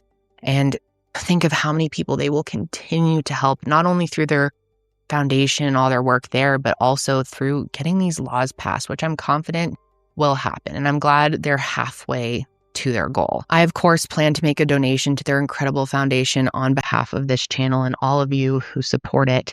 And I will put the link in the show notes of this episode in case you would like to donate as well. And maybe just check it out. You'll be able to find it more easily there. God, it's so difficult to end episodes like this because of how heavy they are. But I really do think there's an important message in Reagan's story. Reagan wanted to make this world a better place, and we have the power to do that for her.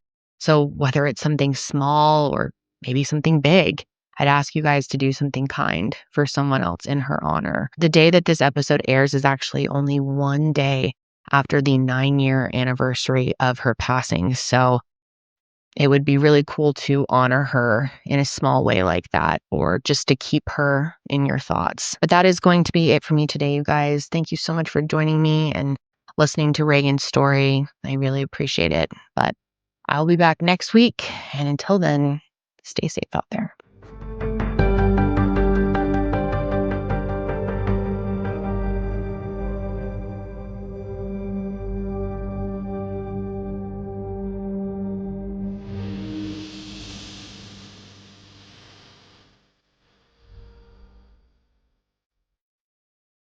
Hello, everyone, and welcome back to another episode of True Crime with Kendall Ray.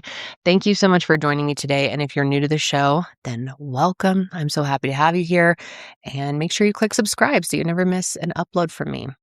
So today, you guys, I'm going to be talking about a case where justice is right there, right within reach.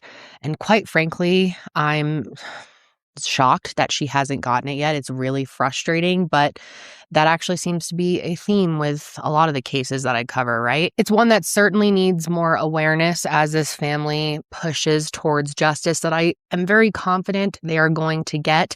It's just taking a very long time.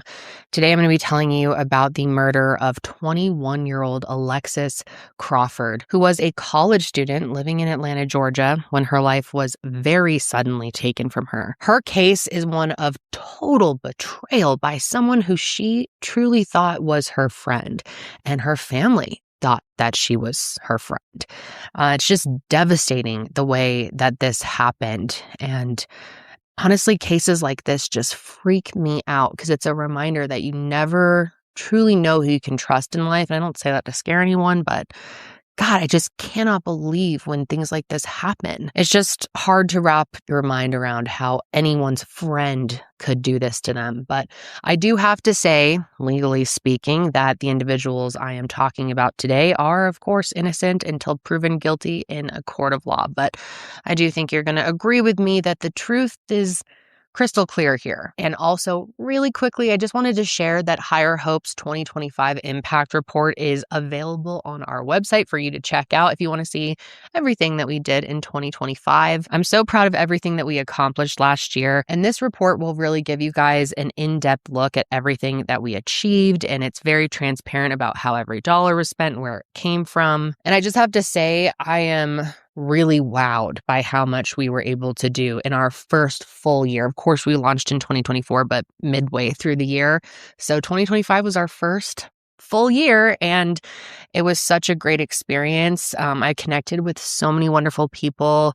I got to attend a conference called COVA here in Colorado through the foundation, and that was really special. We also got to represent Higher Hope at CrimeCon last year, and then just all of the families that we've been able to connect with and help them out in their time of need has been really special. And of course, all of the nonprofits that we have connected with and helped as well. It's been really cool to learn about what they do and meet all the wonderful people who work for those organizations. In 2025, we were able to fund 37 grants and disperse over $250,000 in grants, sponsorships, and community projects. And I hope you guys know that none of this would have been possible without your support.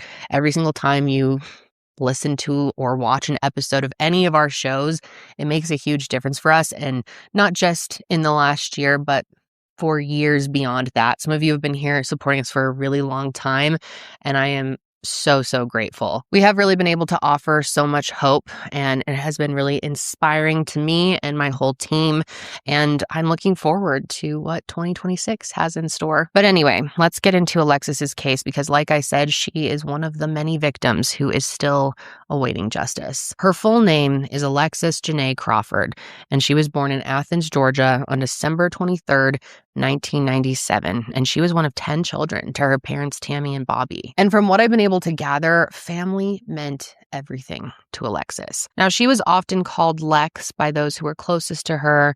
I'm going to be referring to her as Alexis, but she was extremely tight-knit with her parents, her siblings, and she also had really built a network of friends that were like a family to her too. One friend of hers said that they used to daydream about getting rich and buying beautiful houses, and another said that no matter the circumstance, Alexis always made sure that those around her were taken care of. She was known for her loyalty, her kindness, how affectionate and fun she could be, and as someone who just lived her life without fear. And I definitely can't forget about religion. Religion was super important to Alexis and really her whole family, actually. Her faith was for sure something that just played a massive role in shaping the woman that she became. And it also sounds like her dad, Bobby, played a big role in shaping her as well. He worked in law enforcement, and so he sort of taught her how to have a strong sense of what's right and what's wrong in life. And she was so passionate about that, in fact, that after graduating from high school in 2016, she went on to college at Clark Atlanta University to study sociology and criminal justice with a dream of becoming a lawyer one day. And that dream was well in reach for her. Alexis was a very hardworking person, and if there was something that she set her mind to, you better believe that she was going to achieve it. And by October of 2019, she was getting there. By then, she was 21 years old. She was a senior in college. Graduation wasn't too far away.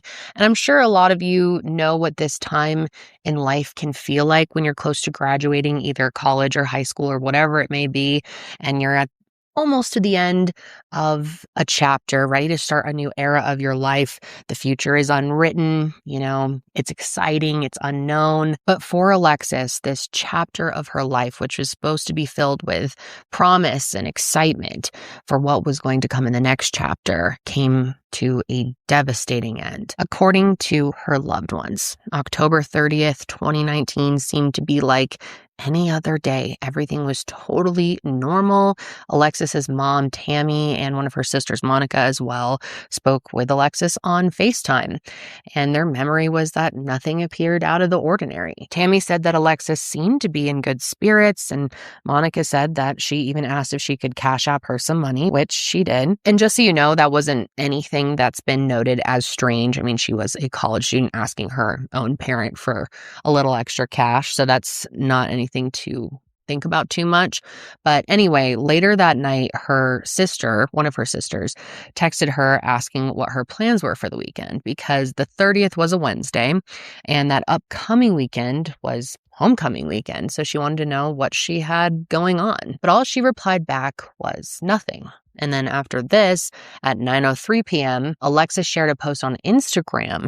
And at 9:24, she responded with some laughing emojis to a group Instagram DM. Following that, though, the only person who people believed to have seen or heard from her again was her roommate and best friend, Jordan Jones. Jordan and Alexis had met their freshman year. And from that point on, the girls were considered to be two peas in a pod. They had their whole college experience together and really did almost everything together.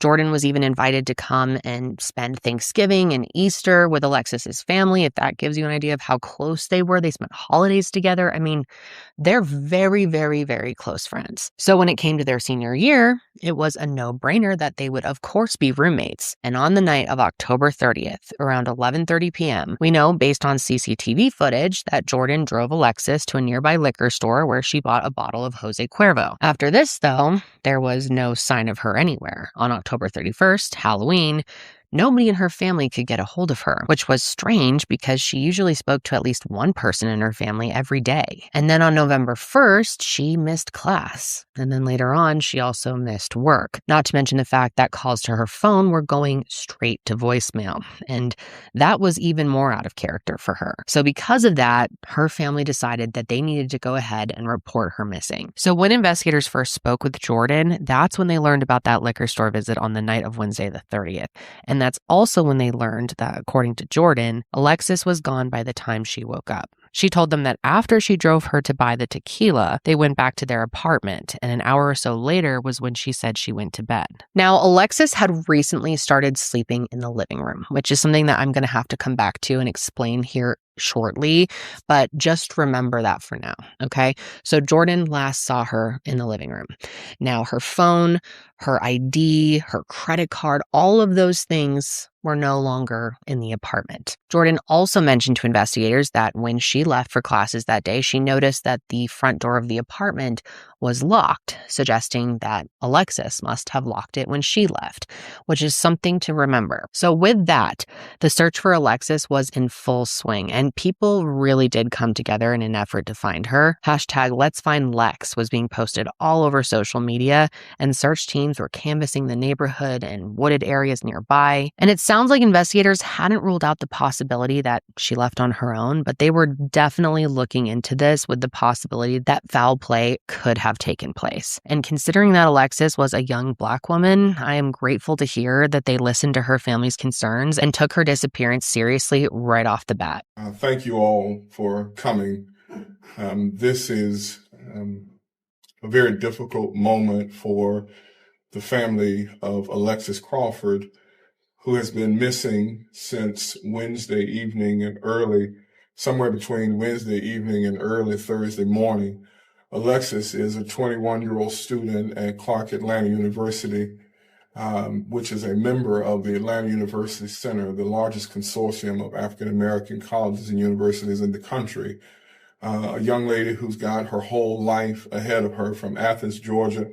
She graduated from Clark Central High School in Athens and is the daughter of two very loving parents and a member of a very large family. She has 4 sisters and 5 brothers, most of whom stand with us here today.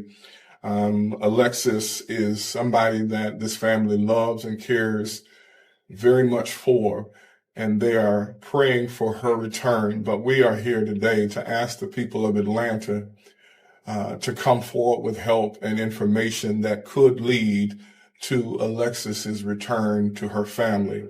We met earlier today with the Clark Atlanta Police Department's Chief of Police, Chief Deborah Williams, and she assured this family that the Clark Atlanta Police Department would do everything it could to bring this young lady home to her family. And we just finished a meeting with the senior leadership here in the Atlanta Police Department, who also assured this family that as the lead investigative agency, they would do all that they could. And the family and I have great confidence in the men and women that are looking for Miss Crawford.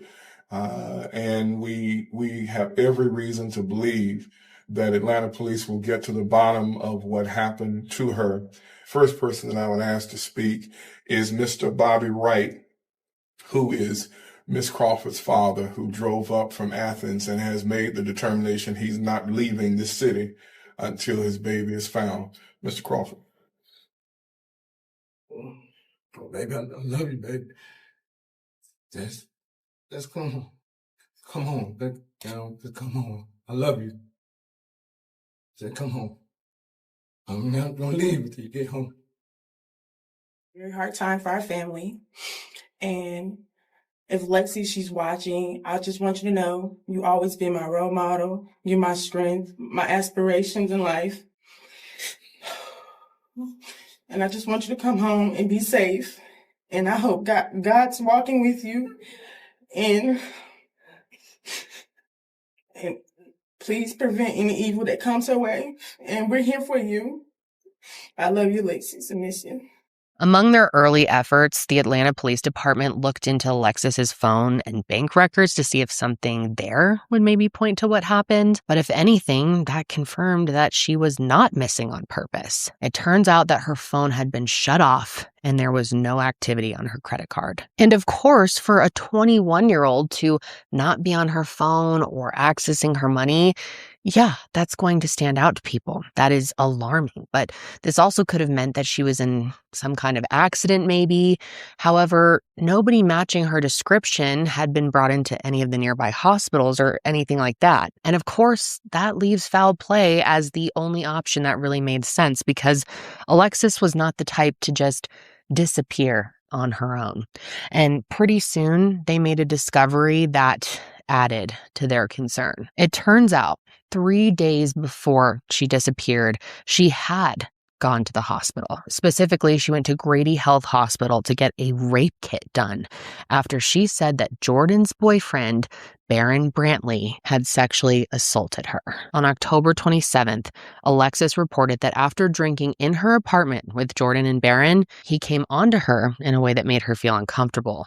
Now, apparently, Barron said that he thought that she was Jordan, but I'm not sure I believe that because after he tried kissing and touching her, he followed her into her bedroom where she had gone to try and get away from him. And then after that, she went into her bathroom to try and create even more distance, but Barron followed her in there as well. And I will warn you, this is disturbing. But after that, Alexis had passed out, and the next thing that she remembered was waking up and seeing her ripped underwear on the bathroom floor and Barron standing there partially clothed. Now, Jordan was banging on the bathroom door, and I'm guessing that's what sort of brought Alexis back to consciousness, possibly. And to add to how fucked up all of that was, Jordan later said that when Barron finally opened up the door, the first words out of his mouth were, "I didn't touch her. I didn't rape her." Yet we know that he did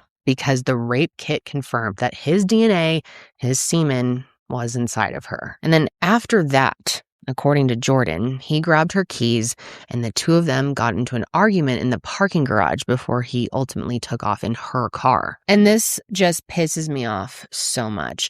But Jordan did call 911, and you would think, oh, that's good to hear. But at no point when she called did she mention the fact that her boyfriend had just assaulted her friend. No. She called them because she was reporting the fact that he, who she described as her ex-boyfriend, had stolen her car because that was the biggest issue for her at that time, apparently. Atlanta 911, operator 7378. What's the address of the emergency? McDaniel Street. What's the street name? McDaniel Street. What's the apartment number? You need police, fire, EMS. Yes, because my ex-boyfriend just stole my car. He took my keys and I'm about to. What kind of car you got? A 2017 red Chevy Cruze. Know your tag number? No. 1 second. It's okay. You don't have to have it right now as long as you have it when the officers get there, okay? Okay. What's your name? Jordan Jones. All right, Miss Jones. Jordyn. This barricade code.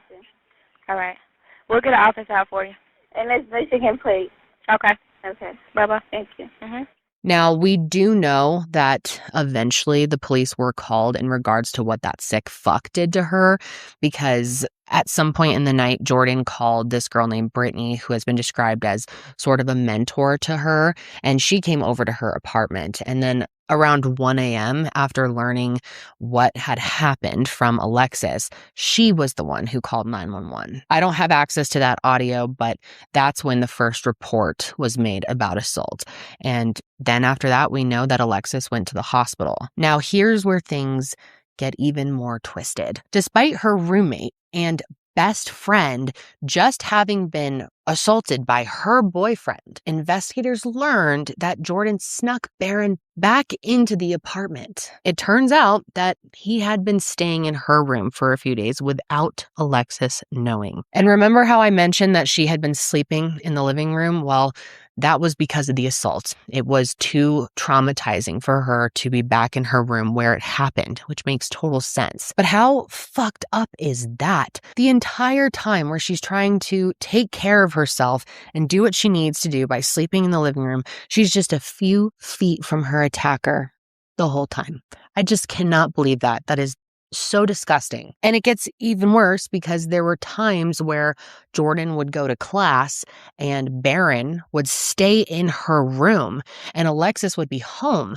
So there were times where they were alone in the apartment together and she had no idea. And mind you, we know all of this information because it's all things that she has admitted to, because investigators reached out to her on November 6th after searching their apartment, but she was back home in Michigan at the time. She did agree to come into the station on Friday the 8th when she was back in town though, and that's where she explained everything from the liquor store visit on the 30th to hiding Barron in her room. She also admitted that when Alexis went missing, that the two of them weren't on speaking terms, but despite that, she was adamant that she didn't have anything to do with her disappearance, which was sadly a huge load of shit, which I'm sure you've already figured out by now, and investigators already knew that as well. By the time that they had brought Jordan in to speak with her, they had already obtained CCTV footage from the parking garage of their apartment complex. And on that footage, they could see that at 3:11 a.m., Jordan and Barron backed her car up to the door that leads to the units, and they proceeded to lift a heavy plastic bin into the trunk. Then at 3:18 a.m., they left the parking garage and returned less than an hour later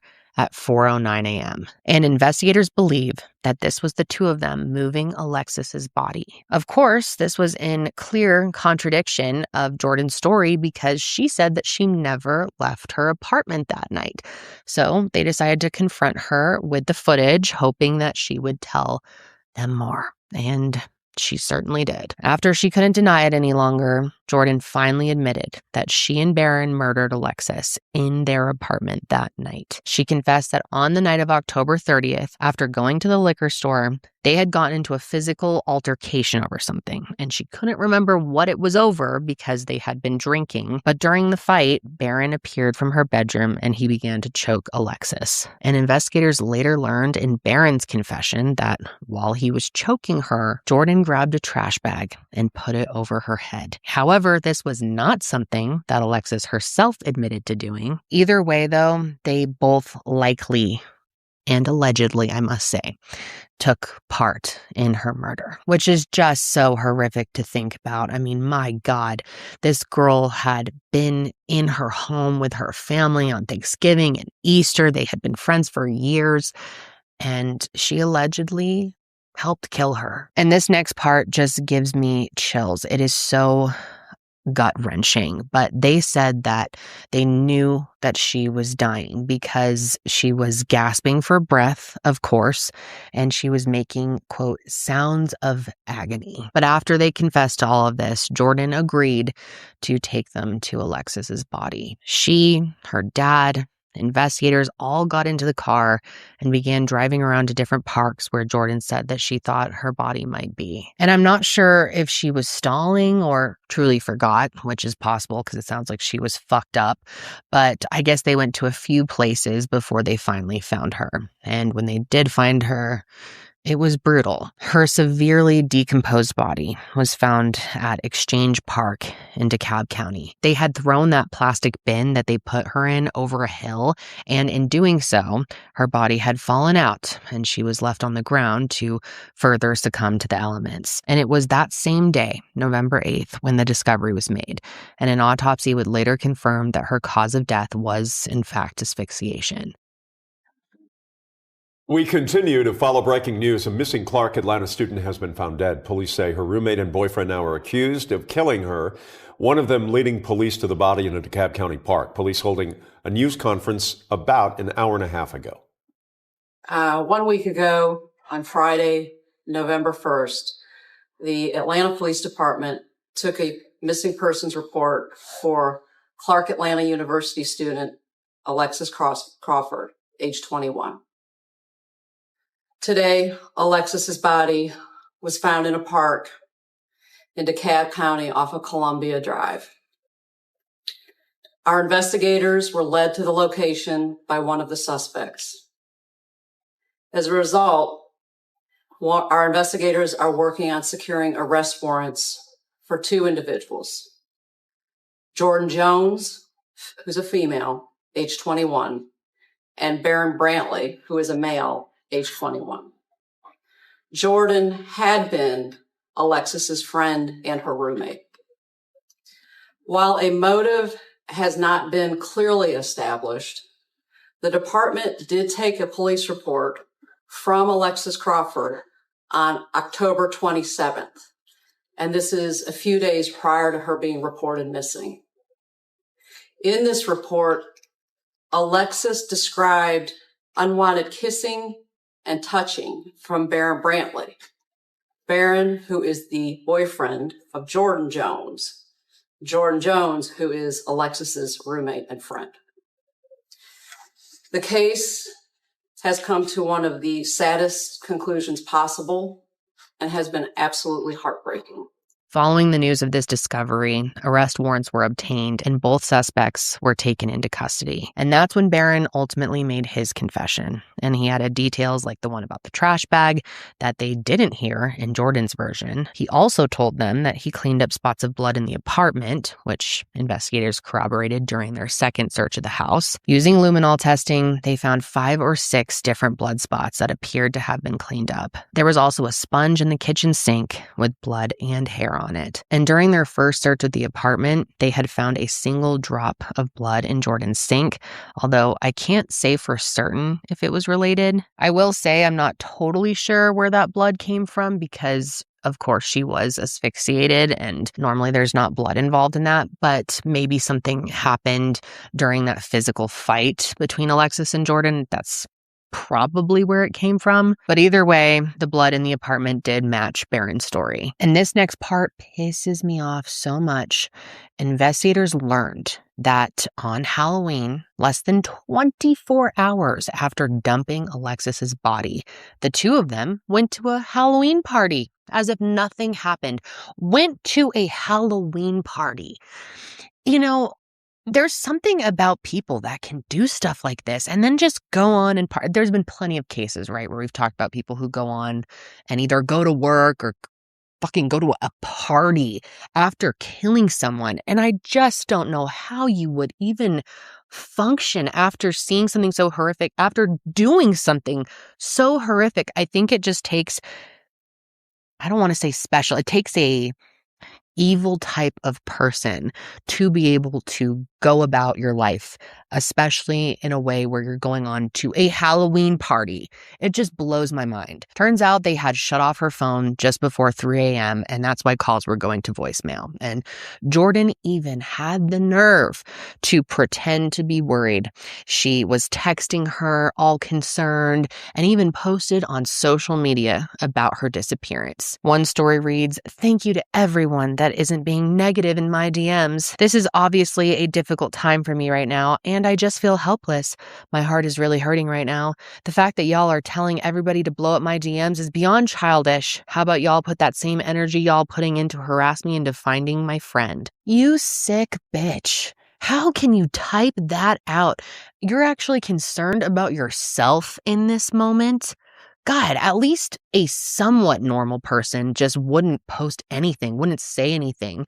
How does she actually type this out when she knows exactly what happened? She did it, allegedly. But no, she wants to beef with people who are clearly starting to accuse her on Instagram. Okay, that makes sense. And you guys, that is not all, because it turns out that Jordan texted some friend of hers after Alexis went missing, asking if she would lie and say that she was borrowing that plastic bin. Apparently, it belonged to Jordan's parents who were going to be in town that weekend, and I guess she thought maybe they would ask where it was, and she wanted this friend to pretend that she had it so her parents didn't get sus. And of course, that's not necessarily a major detail of this case, but it definitely points to her trying to cover her tracks. And another thing that investigators found, not that they needed the proof, was Alexis's apartment key. Because if you remember, Jordan had previously mentioned that the door to their apartment was locked when she woke up on the 31st. But the key was found in her apartment, and Alexis, of course, couldn't have locked the door anyway because we know that she had been killed by this point.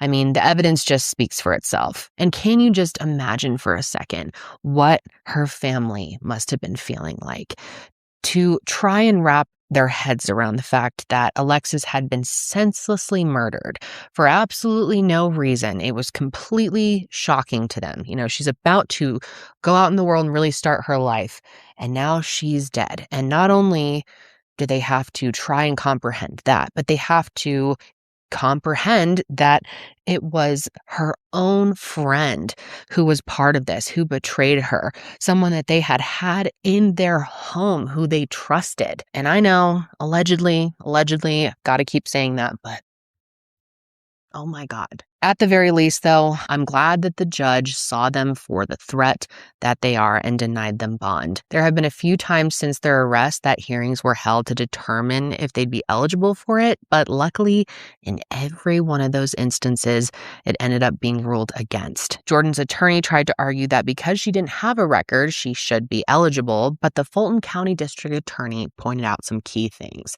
For starters, Jordan was on probation for a DUI at the time of the murder, so she did in fact have a record. It also came out that she had contacted Alexis's family in the week that she was still considered missing, and get this, you guys, she called them and told them that no DNA was found in the rape kit, which of course was a complete and total lie. And the DA also pointed out that right after Alexis disappeared, Jordan started taking steps to drop out of school and was making plans to move back home to Michigan, therefore making her a flight risk. So yeah, bond was denied for her, thankfully, and also for Barron, who at 21 years old already had an extensive record. He had already been booked into the Fulton County Jail 5 times in 2 years, so he was no stranger to the system. Previously, he faced charges like fleeing a police officer, family violence, and even cruelty to children in the 3rd degree. But this time, both he and Jordan were facing more serious charges, including murder, felony murder, 2 counts of that, aggravated assault, false imprisonment, and concealing the death of another. Barron also had an extra charge for aggravated sodomy. It's a no-brainer to me that these 2 dummies had their bond denied, as they should, and Alexis's mom, Tammy, has been very clear that the thought of these 2 ever being released is something that absolutely terrifies her. And it's so understandable. I think anyone in her situation would feel that way. And she feels, this way so much that if they were to ever be released, she said that she wouldn't even feel comfortable having any of her children remain in school in Atlanta anymore. She said if they got bail, it would be a slap in the face. And I totally agree. I mean, there's just no reason for it. So for now, I'm glad that that is not on the table anymore. Now, the death penalty is also off the table. In February of 2020, the district attorney announced that they would not be seeking it for the crimes committed against Alexis. And that same month, both Jordan and Barron pleaded not guilty to the charges. And considering that the 2 of them both made confessions, this definitely shocked me, but it turns out that at least for Barron, that confession won't actually be admissible in court because a judge ruled in 2023 that prosecutors can't use his confession because he was under the influence of drugs when it was given. And because of that, they don't think he was capable of, quote, intelligently waiving his Miranda rights. And as for Jordan's confession, I believe they're still going to be able to use that in court, at least to my understanding, they should be able to. God, I hope so. And for clarity, I'm sure most of you know this, but there will be 2 trials in this case, 1 for each of them. Evidence-wise, I do think that prosecutors have quite a bit to work with, which is great. And they actually had a really big win in April of 2025. Long story short, there were apparently some jailhouse calls that the court initially ruled were inadmissible, but they fought that ruling and they won, and it actually went to the Georgia Supreme Court, who ended up reversing the decision, which means that these calls can and will be used, which I was very happy to hear. And I'm not sure what the contents of the calls are, but I know prosecutors did say that it included incriminating statements made by Barron, which is not shocking. The guy's a total idiot, and so I'm sure he said something that really is going to get him into even more trouble than he's already in. And another note, they are also seeking to include incriminating messages between Jordan and Barron as well. Apparently, there are 93 pages of Instagram DMs between these 2 boneheads where they were allegedly conspiring to hide her body, and they talked about how they were going to handle being questioned by the police. And I'm not sure if there's been a ruling on that evidence yet, but wow. I think they probably thought that if it was on Instagram, if it was on social media, then they were being more secretive than if they did this over text. But one of the biggest battles that they have to win, one of the biggest things that they need is for the evidence of sexual assault to be granted admissible, because Alexis's sexual assault is ultimately going to be the proposed motive in this case. Prosecutors believe that she was killed as a result of filing that report against Barron. And I'm hoping for the best here. It is absolutely crucial that they can include this in their case. And I'll be honest, it's been tricky to track down what exactly is going on with that at this point in time. In May of 2025, a source reported that a judge ruled that evidence could be used. However, in September of 2025, another source said that a judge had ruled against it. I really hope that that second source is wrong, but I'm not sure. My guess is that this is one of many things that has delayed either of these trials from starting. COVID definitely slowed things down, but since then it's just been one thing after another. And from my research, it sounds like there are a ton of trials that are on hold in this county. Although very recently, an article did come out saying that 2026 is going to be the year that the trial date gets set. So I'm hoping that justice is just on the horizon. For Alexis's sake and the sake of her loved ones, it is long overdue. I mean, her friends, her family, her whole community and classmates have been mourning her death for over 6 years now. And I think we can all agree that it is beyond time for justice to be served. The impact that her murder has had on everyone is just indescribable, really.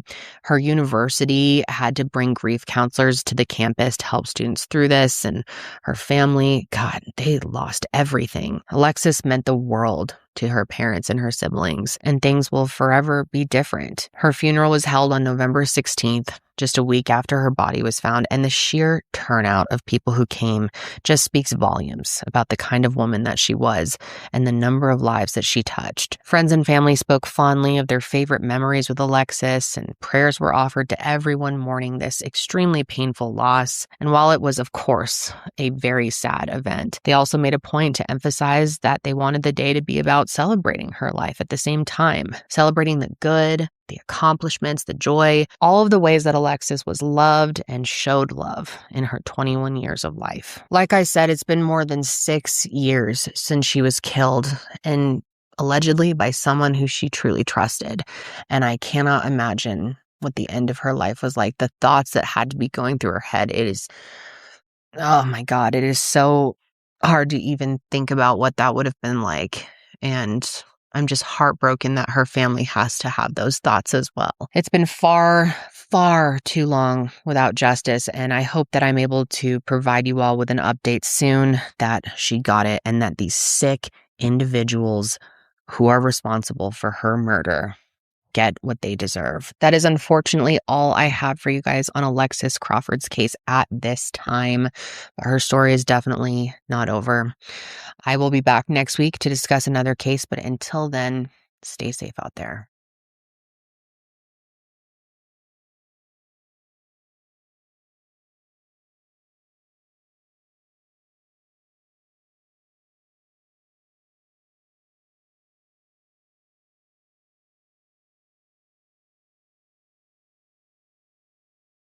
Hello, everyone, and welcome back to another episode of True Crime with Kendall Ray. Thank you so much for joining me today. And if you're new to the show, then welcome. I'm happy to have you here.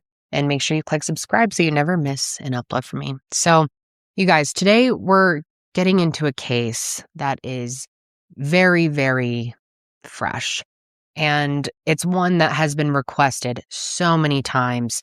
And there's finally enough information out there to cover it, I think. We're going to be talking about the very recent murders of Monique and Spencer Tepe. And you may have heard it being referred to as the Ohio couple murders or the murder of an Ohio dentist and his wife. And yeah, there's a lot of talk about it online for sure. And a lot of, in the early days of these cases, especially ones that get a lot of attention, there's a lot of misinformation out there and a lot of gossip going around. So my goal today is to break down what we actually know so far, what is confirmed, and also keep it concise, because we could sit here for a long time and go over every little piece and speculate on every little detail. And I don't think that's helpful. And I want this to be a consumable length for the average person who wants to know what's going on with this case. Just so you know, the day that I am recording this episode is January 16th. So this is everything that we know up until January 16th. As most of you guys know, I do have a bit of a lag between the time that I record episodes and the time that they go up. It's just the way that our process works and for the amount of editing that goes into my show. So that's why it is the way that it is. But I'm going to do my best to get you all the information that is up to date on the day that this makes it to you. Another important note I need to make before we jump in: everyone that I speak about today is innocent until proven guilty in a court of law. It's very early on in this case. So yeah, just keep that in mind. Also, things may change as new information comes out. So yeah, just keep in mind things are still developing here. And with that, let's go ahead and get into this case, you guys. Buckle up. It is really upsetting and also very confusing. So I want to start out by telling you about Monique, or Mo, as she liked to be called. So she was born on October 14th, 1986 in Chicago, Illinois, to her parents Ignatius and Nerea. She had two siblings, Joseph and Amanda. And although she was born in Chicago, she was raised in Worthington, Ohio. And Ohio had always been home to Monique, and it's where so many of her best memories were. She grew up playing soccer, and throughout her life, she became really passionate about running, horses, reading, baking, and most of all, she was passionate about children. Monique graduated from Ohio State University with a master's in early childhood education, and it sounds like this was an obvious career choice for her. She was a super caring person, bubbly, just the type of person you would imagine working with kids. She was known for having a super big heart that was often shared with others. People say that her smile was bright, her laugh was just infectious, and that she was the type of friend that you would truly be lucky to have, which I think really comes across in photos of her. You know, when you just look at a picture of someone and you think, wow, they look nice. They look like someone I'd want to be around. That's the type of vibe I get from Monique. And obviously, I didn't know her, but I don't know, there's just something about her that seems so warm and inviting. And it was all of these amazing qualities about Monique that attracted Spencer Tepe to her. Now, Spencer was 2 years younger than Monique. He was born on December 9th, 1988, and Ohio was home to him as well. He and his sister were raised by his parents, Tim and Yvonne, in the city of Mason, which is just north and slightly east of Cincinnati. And like Monique, he also played soccer, but he also loved golf and really anything that led to some good, healthy competition.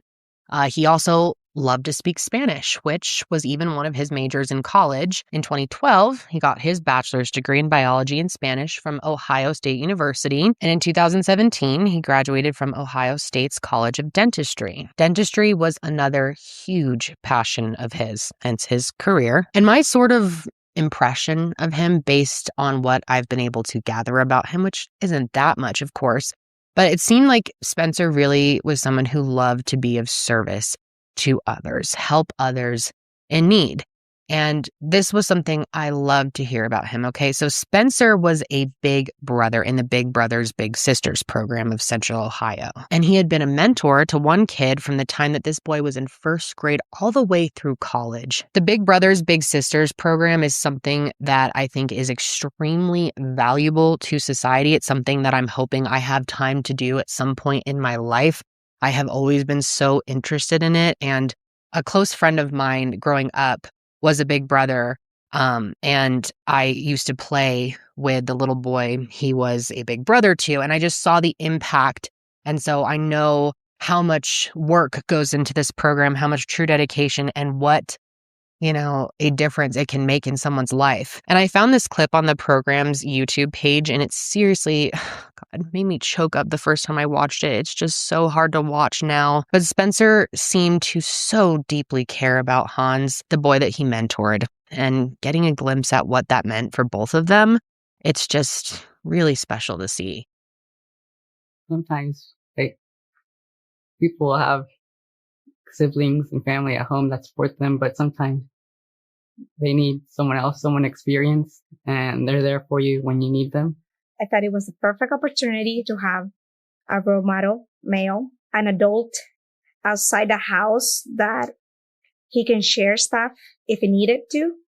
Because a lot of times I feel that kids are not comfortable about talking some of the stuff at home. Hans has been the easiest match I could have possibly imagined. Since day one, I've known him as a diligent student. He's been focused. He's always been really respectful, kind. He's a really nice guy. He has a really laid back and lighthearted attitude, but when I need advice, he's always there for me. He's been the perfect model for Hans. He is being that person that if I doubt on something, I will call him. I've just tried to remain a role model as best as I can and demonstrate the importance of an education and just really kind of encourage him to pursue more and to do more. When Hans was recommended for skipping 7th grade, first thing I did was call Spencer. Spencer, what do you think? He's like, we're not going to keep him bored. He's going up. You know him. He can do it. He's mature. I'm like, okay. So I called the next day the teacher and I said, okay, he can go. So up to that point is how much I trust Spencer. My favorite thing about being a big has been how I've become part of his family and he's become part of mine. And it's gotten to a point now where his extended family comes into town from North Carolina or from California, and we all assemble, get together, and break bread together, and it's the most fun thing in the world. Just anyone can be a good big brother, big sister. You just have to remain committed, just be willing to show up and be available and be willing to listen. He's really almost been a role model for me in return, so it's been a really, really nice experience. And Monique also ended up getting involved with Hans and his family over the years. And yeah, I think it says so much about who they were. And I don't know exactly what year, but the two of them met online. And in December of 2020, they got married in an intimate family ceremony, very low key. And they actually got married in their house. And a bunch of the photos that are circulating right now of the two of them come from that day. Monique's brother-in-law, Rob, was actually the one who photographed and videoed the whole wedding. And man, did he really capture their love. I'll have it linked below if you want to check it out for yourself, because I think it really tells you a lot about the two of them and how much they loved each other, which is beautiful to see. Sources say that Spencer was Monique's biggest supporter and that he would always talk about how much he loved, admired her, and both of them were honestly very admired by their friends and family as well. It's been said that they were really sort of the focal point of their social circle, and everyone just loved them. And they loved their friends and family too. They loved hosting people for get-togethers and parties. And everyone just says that they were a very special couple. Even after 5 years of marriage, people say they still acted like newlyweds. Not to mention, they were said to be amazing parents as well. They had one daughter who was 4 and a son who was 17 months old. And after they were born, Monique became a stay-at-home mom to look after them more closely. And as for Spencer, he continued working as a dentist, specifically at a practice called Athens Dental Depot in Athens, Ohio. And mind you, they were living in a house in a neighborhood just north of downtown Columbus. And this was a 75-mile commute for him, which, holy shit, that is a lot. And that is a lot of dedication on his part. And despite having to make this really long commute every single workday, he was known to be incredibly reliable. So much so that on December 30th, 2025, very recently, when he did not show up for work, the alarm bells immediately went off. At 8:58 a.m., so very early in the day, the first of several 911 calls was placed, and it was placed by Spencer's boss, who was on vacation at the time, and I'm about to play it for you. I would like to ask for a wellness check on an individual at their home. Well, I'm currently in the state of Florida. I'm on vacation, but this individual, Spencer, works with me, and he did not show up to work this morning, and we cannot get a hold of him or his family. He didn't show up to work? Correct. Okay. Did he have medical problems or? No, and he's been reliable, and we cannot get in touch with him, his wife, his family, anybody that lives in that house. Okay. So There's you're 2 in kids in the Florida. home. I'm in Florida. I own the business. I was informed by my employees that he was not at work, and he runs the office. Have you guys received anything else, like calls about him or like a car accident or anything like that? No, sometimes people just don't show up to work. I mean, maybe he's sick. I don't know. Now, clearly, that dispatcher, they did not think anything serious was going on, that anything serious could be going on, which is really frustrating. And yeah, to some degree, people are late for work. People don't show up. People ditch the day. But this was so different. I mean, Spencer is a dentist. He has a very serious job, and he's known for being very reliable. And at the end of the day, it doesn't really matter any of the details. They called because they were concerned, and it is her job to make sure that they get help, not to make a judgment call or to sound so judgmental over the phone. It's really frustrating. Either way, the fact of the matter is he, along with Spencer's other coworkers, knew that it would have to take something serious for him to just not show up and not tell anyone. Anyway, despite being brushed off by the initial dispatcher, Dr. Val Rose, his boss, really pushed for them to go ahead and send someone out to Spencer's house for a welfare check anyway. And listen to how crazy this is, though. Columbus PD sent an officer out to perform a welfare check, but he went to the wrong house. At 9:22 a.m., an officer attempted to perform a welfare check at 1417 Summit Street in Columbus, but Spencer and Monique lived 2 blocks away at 1411 North 4th Street. And I have no idea where this communication happened, but regardless of whose fault, the bottom line is that nobody actually went to the Tepe's house. And because of that, obviously nothing stood out to that officer. So after knocking on the front and back door without seeing anything strange, he just left. His boss and coworkers, who were concerned about Spencer, though, didn't know that the officer went to the wrong house. However, the, good news here, if you can even call it that, it feels weird to call it that, is that they decided they weren't waiting around to hear from the police. And if they had, they would have been told inaccurately that everything was fine. And it may have taken longer to find Spencer and Monique. Plus, and this might sound confusing at this point, but their kids would have been stuck in that house for, I don't even want to think about how long. But long story short, some of the concerned people ended up going to the Tepe's house themselves to see what was going on. And when they arrived, another 911 call was placed. Now, I'm still waiting for a bit more clarification, confirmation on who exactly that specific call came from, but it was placed pretty shortly after the first one at 9:56 a.m. Now, some sources say it was a friend who made this call. Some sources are saying it was a colleague. Not totally sure at this point, but either way, you'll hear that he's outside of the house and he says he thinks he hears one of the kids inside yelling. So take a listen. Okay, 1411. 1411, yep. Okay, what's the emergency there? Police or medical?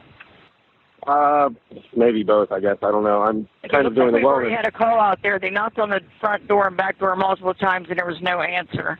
Yeah, no answer. I can hear kids inside, and I swear I think I heard one yell, but we can't get in. At this point, I don't know if I need to break the door in or just get in the house or what. So. Okay, were you out there when the police was out there? I wasn't. I just got here about 5 minutes ago. Okay, all right. Well, we'll send them back out to you.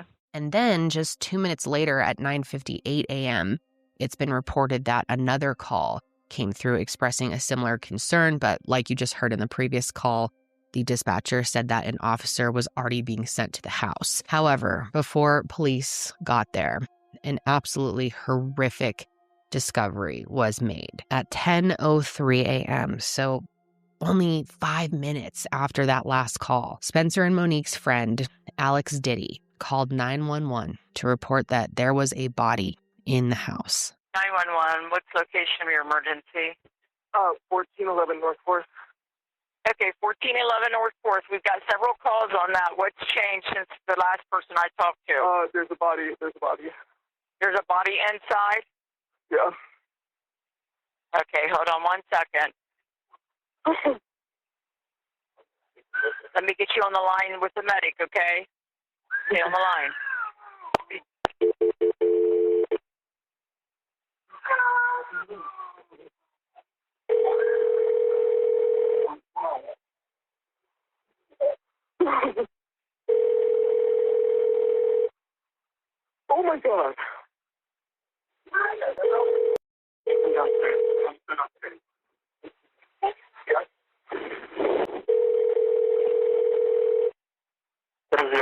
your emergency? 1411 North 4th. Okay, 1411? Yeah. All right, the house, apartment? House.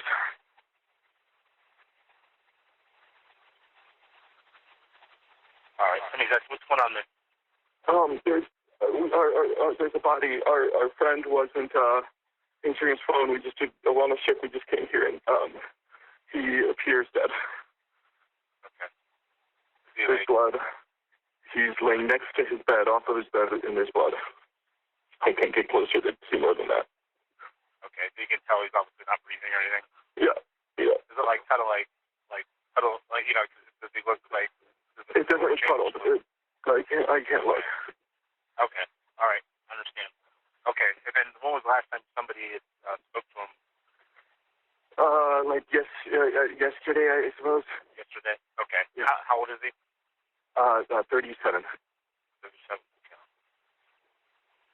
Is he like a drug user or anything like that? No. Okay, all right, just that's a really young age. Yeah, I understand. Okay, all right, we're on our way. Okay, sir, can you stay on the line for a minute, and can you give me your name? Alex Diddy. I'm sorry? Alex Diddy. Alex, how do you spell your last name? DITTY. Now, if it wasn't obvious, and there was some confusion about this at first, but Alex was physically in their house. He went up to the second floor, and that is how he was able to see a body. But it's important to note that when he was in there, he only saw Spencer. And we do know that Monique was there as well. And tragically, both victims were found with gunshot wounds. It also wasn't believed to be a murder-suicide because investigators were unable to find the gun. Now, as for their wounds, it was initially reported that Spencer was shot multiple times and that Monique was found with a single gunshot wound to her chest. And based on deductive reasoning, people believe that Spencer was shot twice. And I say that because 3 9mm shell casings were found at the scene. And if we know Monique was shot once, that leaves 2 for Spencer. And I just cannot even begin to imagine how devastating that scene was for anyone to see, let alone a friend to have to walk in on. And oh my God, thinking about the fact that a 4-year-old and a 17-month-old, so like a 1.5-year-old baby, was in the house during this and the entire time until someone discovered their bodies, it just makes me feel sick. And thankfully, neither of them were harmed physically, but the emotional damage that is going to do, I don't know what the 4-year-old witnessed. I'll go over what we do know in a second, but what they're going to have to process when they do get to an age where they're old enough to understand what they went through and what happened to their parents while they were there, it is just, I don't even know what the right words are. It is sickening. It's inhumane. It's just horrific. It does sound like they were shielded from seeing what happened, though, or at least the aftermath. I think all of it, hopefully, and I'm grateful for that. You can actually hear it in this 911 call. But Alex says, come downstairs. And I believe he managed to get them out without seeing their parents. And a family member has also confirmed that they don't think the children witnessed the murders either. They were described as, quote, happy and unaware, which is just a huge relief to hear. There's more about the kids that I want to talk about, but first I want to get into what the investigation has looked like up until now. So right off the bat, very, very little information was being said publicly by law enforcement, which, is pretty typical for a case like this.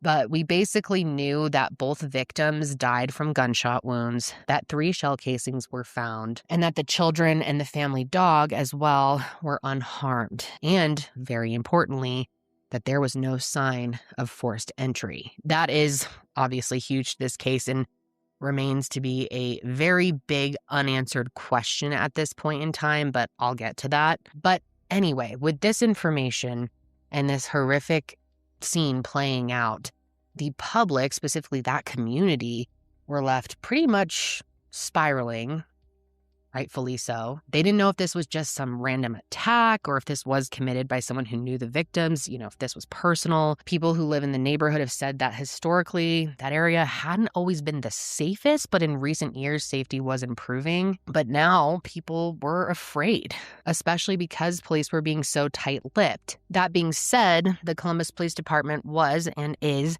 actively working on the case and seeking the public's help. On January 2nd, they asked people to please come forward with any information and specifically with any home security videos that they might have from the night of the 30th between 12 a.m. and 9 a.m. And then I thought this was pretty cool. I don't know how common this is. I haven't seen this personally being done yet.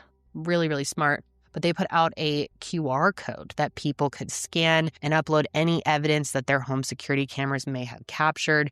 And it turns out that a ton of neighbors did, in fact, have cameras, and a lot of them were working. So for the next few days, the police received a bunch of valuable footage. However, they weren't publicly sharing that they had a ton of footage, and that only sort of added to the fear that this case wasn't being solved. And this happens a lot where, the police can't give out information yet.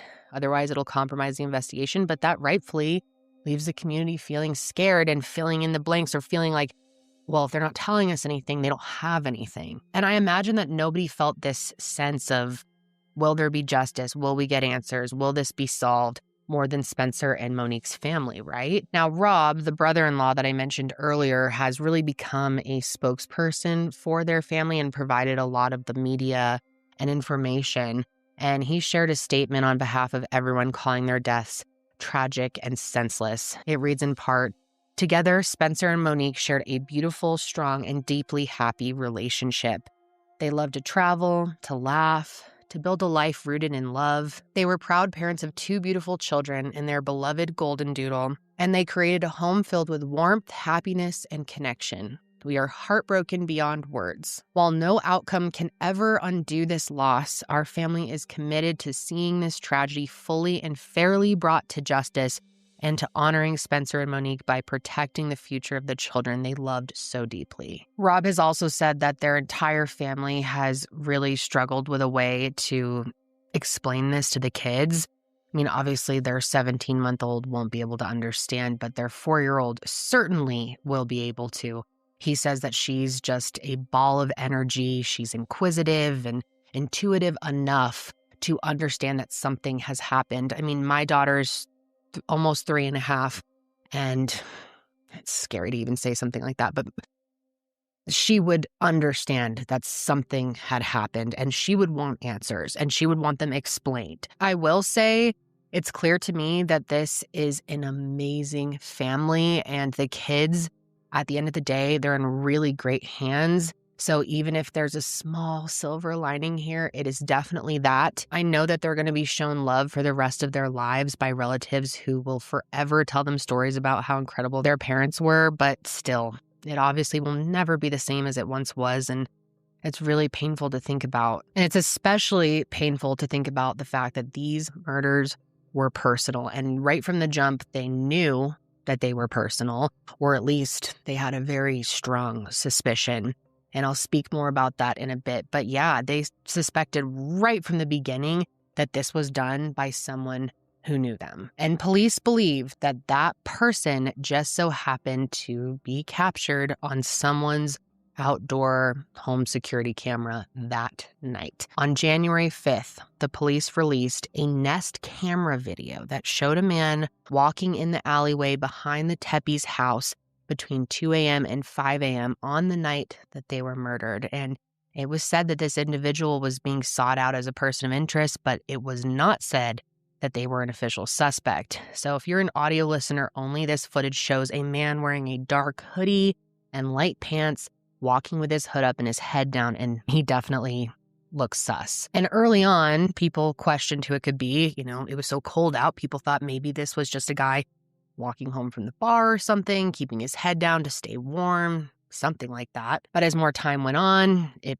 was believed that this was their killer. But when this footage was first released, law enforcement didn't say much else about it at the time.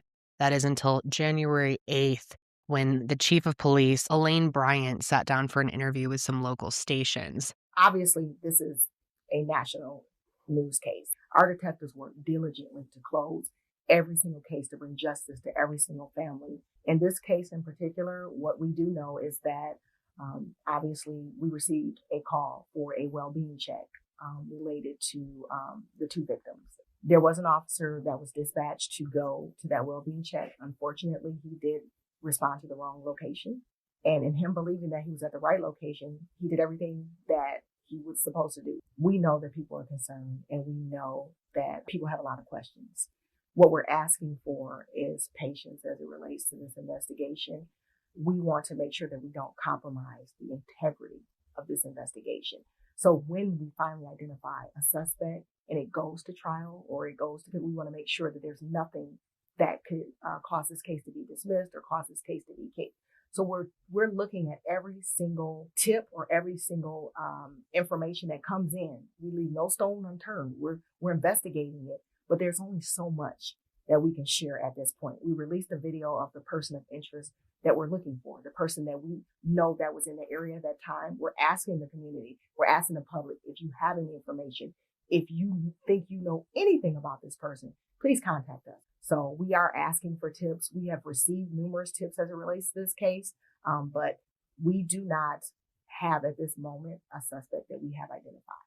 So like you heard her say, they have been investigating every single tip that comes in, and we know that a ton of video surveillance was submitted, as I said earlier, and a bunch of neighbors had working cameras, and there was even a crime camera on a utility pole a few hundred feet away from their home. The Teppies also had some type of doorbell camera, maybe Ring or another brand like it, on their front door. So unsure at this point if anything else was captured. I would be shocked if nothing else was captured. I'm sure a whole lot else was. But just to give you an idea, lots of cameras were around. Now, in terms of other possible leads, we do know that law enforcement was looking into 2 911 calls, one of which was from April of 2025. It came out that there was this 911 call from a woman, and it reportedly came from inside Spencer and Monique's house. There was a lot of confusion and discussion over this call. However, after listening to it, we now know that Monique's family has confirmed that it 100% was not her. You can take a listen. Hi, this is 911. We just got a hang-up call. Is everything okay? Yeah, I'm sorry. I'm okay. Are you sure? Yeah, I'm okay. Sorry. Okay, well, it sounds like you're crying. Do you need police, paramedics, or anything? No, I'm okay. I promise. I'm just emotional. I'm okay. I don't need nothing. Well, can I ask what had you call 911 in the first place? Like, were you having an argument with Me and my somebody? man got into it, but I'm okay. I promise. Did anything ever get physical? No. You guys were just arguing, nobody hit each other? Yes. Okay. All right, man. Well, I have the information here. I can go ahead and tell the officers to cancel hitting over to your address there at 1411 North 4th Street. Yes. If anything changes, call us back. Okay. All right, I'm sorry. Since this has now been debunked, I don't want to spend too much time talking about it and confuse you all more than you probably are. But long story short, the chief of police has come out saying that this call just pinged dispatch to the wrong location. So it may have looked like she was in 1411 North 4th Street, but she was most likely at a house nearby. So it sounds like that call has nothing to do with this case after all, which, yeah, it was really throwing a wrench in things there for a minute. And I unfortunately don't know any other details about that call. I hope that person is okay. But on that note, we have been told that there is no history of 911 calls from the Teppies' address or even 911 calls related to the two of them, making all of this that much more confusing. And as for the second additional 911 call that has also been debunked at this point, 11 days before the murders, a neighbor had called 911 to report that someone was banging on their back door in the middle of the night. Super creepy. But there was a lot of talk and, discussion around maybe that's also connected to the case. You can have a listen to that call. What's the emergency? Somebody's knocking on my door. They're trying to get in. They're banging on my door. Okay, someone's banging and knocking. Do you know who this is? No. Do you have a description of them? Have you asked them what they want or if they need something? No. I can definitely see why people thought they might have been connected at the time without any more information. But yeah, it's not believed that the two are related anymore. And the reason for that is because this was no random attack. The attack on the Teppies. We now know so much more than we did just a couple of weeks ago or less. I mean, things have moved forward quite a bit here. A ton of information has come out recently.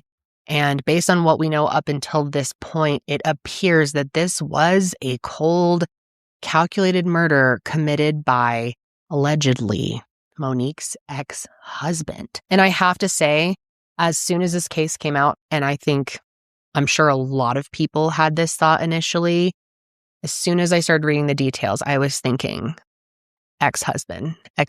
It just screams that. And it is looking like that is the case, which is terrifying. So on Saturday, January 10th of 2026, Michael David McKee was arrested for the murders of Monique and Spencer Tepe. And on the 16th, he was indicted on 4 counts of aggravated murder and 1 count of aggravated burglary. That's right. Her ex-husband, a literal surgeon, by the way, was arrested for this. And the more details I have learned, the more baffled and disgusted I become. Get this. It turns out Michael didn't even live remotely close to them when this happened. He lived in an apartment in Chicago, 325 miles away, and the medical center he worked at was even further. He worked as a vascular surgeon at OSF St. Anthony in Rockford, Illinois, which is another 100 miles or so away. And he was actually in Rockford when they made the arrest.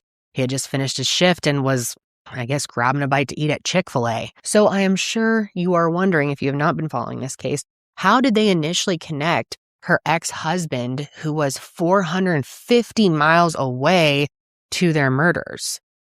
The surveillance footage. According to the arrest affidavit, quote, during the subsequent investigation, detectives were able to identify a suspect through neighborhood video surveillance. This suspect was tracked to a vehicle which arrived just prior to the homicides and left shortly after the homicides. Detectives were able to identify this vehicle further and link it to Michael McKee. Detectives located the vehicle in Rockford, Illinois, and found evidence of McKee in possession of the vehicle prior to and after the homicides. Now, some people have taken this to mean that he was the owner of the car. That's kind of what I'm thinking. Not totally sure, because others believe that possession might mean that it could have been a rental, although police have said it wasn't a rental, so pretty sure that's not the case. Maybe he borrowed it from someone. I'm not going to overthink it too much right now, though, because the important thing to note here is that he was the driver of the vehicle. They haven't shared all of the evidence that led them to this conclusion, but obviously they had enough to make an arrest. And my guess is they probably have a lot of evidence. I mean, the guy drove hundreds of miles. There's no way that he wasn't seen stopping for a bite to eat. Maybe he hit up another Chick-fil-A or was getting gas at some point. Maybe a toll camera along the way picked him up. I'm sure there's several videos or pictures of him along the way. And since his arrest, even more details have been shared about his alleged connection to this case. The chief of police shared on January 14th that after a search was conducted in Michael's apartment, they found several weapons, one of which was a preliminary match to the one used in the murders, and she's called this a domestic violence-related attack. We believe at this point, we have the person responsible for the murders of Monique and Spencer Tepe in custody, and that person is Michael McKee. This is still an active and ongoing investigation. Detectives are still going through evidence, tips, and videos. We can't speak to all the specific details related to this case, so we don't want to jeopardize the ultimate goal of conviction. But what we can say, this was a targeted attack. This was a domestic violence-related attack. As we know, McKee is the ex-husband of Monique Tepe. We can say that we have the suspect's vehicle on neighborhood video surveillance arriving just before the murders and leaving shortly after. Detectives were able to link this vehicle to McKee. The vehicle was located in Rockford, Illinois, and evidence was found that showed McKee in possession of the vehicle before and after the homicides. We can also say that multiple weapons were taken from the property of McKee, and there is a preliminary link from our NIBIN to one of the weapons that ties it to the homicides. Something else that Chief Bryant said in this press conference that was super interesting, and it's something that everyone has been talking about. People really want to know. I certainly want to know, although I'm pretty sure I don't know. I guess I don't totally know, but my guess is the answer is yes. However, this is the answer she had to give, which I think kind of says a lot. But when Chief Bryant was asked if there was any contact going on between Michael and Monique, she said that she couldn't comment for investigative purposes. I would be rather surprised if there was no contact, at least on Michael's end. Can you tell us if McKee and Mrs. Tepe had any contact leading up to this incident, months, weeks? There are some things that we can't share for investigative purposes, but what I can tell you again is that we didn't have any reports or anything linked to that specific location as it relates to the ex-husband and Monique Tepe. She also wouldn't comment on a question about neighbors saying that they saw Michael in the neighborhood on other occasions. Neighbors had said that they had seen McKee in the neighborhood and in front of the Tepe home days before the homicide. Can you confirm that? At this time, we're unable to talk about specific information. But again, when we get additional information, we'll be more happy to share it. And there's a lot of that in this case, which I do think tells us that investigators know a lot more than they're letting on, which makes total sense. I mean, I'm almost certain of it. But the weapon stuff, that was a huge finding. And actually, he was indicted earlier today when I'm recording this, January 16th. And we learned something else during that. According to an article from People, quote, those records also reveal that the weapon allegedly used to kill the couple was an automatic firearm or a gun silencer. So if he went out and got a gun silencer, talk about premeditation, right? I have just been refreshing my devices constantly because there's been a steady flow of information coming through. I do want to take some time to rewind, though, because the context for Michael and Monique's relationship obviously matters a lot here. I'm sure you have a lot of questions. I don't have all the answers, but I'll tell you what we do know. So on paper, Michael seems like a guy who had a lot going for him. High school athlete, top 5 in his class, merit scholar, high-paying job as a vascular surgeon. And while we don't know how they met, we know that he and Monique got married in August of 2015. But after they were married, they were only together for a couple of months. It sounds like by March of 2016, so only like 7 months later, they were already separated. And then in May of 2017, she filed for divorce. So to recap that, they were only married and together for 7 months. Then they separated for a little over a year. And then within 6 weeks of filing for divorce in May of 2017, the divorce was finalized in June of 2017. There was a clerical error in June of 2025 where it showed that the case received a new hearing for September of 2025, but court officials have confirmed that it was, in fact, just an error. But these divorce papers don't provide a whole lot of insight into what led to their divorce in the first place. Obviously, there is a story there. I'm sure people who are close to them know, but it just says that the divorce was awarded to Monique on the grounds of incompatibility. When they officially split, Michael was awarded the house that they shared in Virginia, where he was still living, but by then, Monique was already back in Ohio. And I thought this was interesting too. Monique listed her wedding ring as separate property instead of marital property because she was the one who bought it. And in the documents, there's no mention of any domestic abuse or anything that would point to why he would want Monique and Spencer dead. Michael also has no criminal record outside of a few traffic violations. There was a standard mutual restraining order, but from what I learned, this is typical for the state of Ohio. However, with all that being said, and this is big.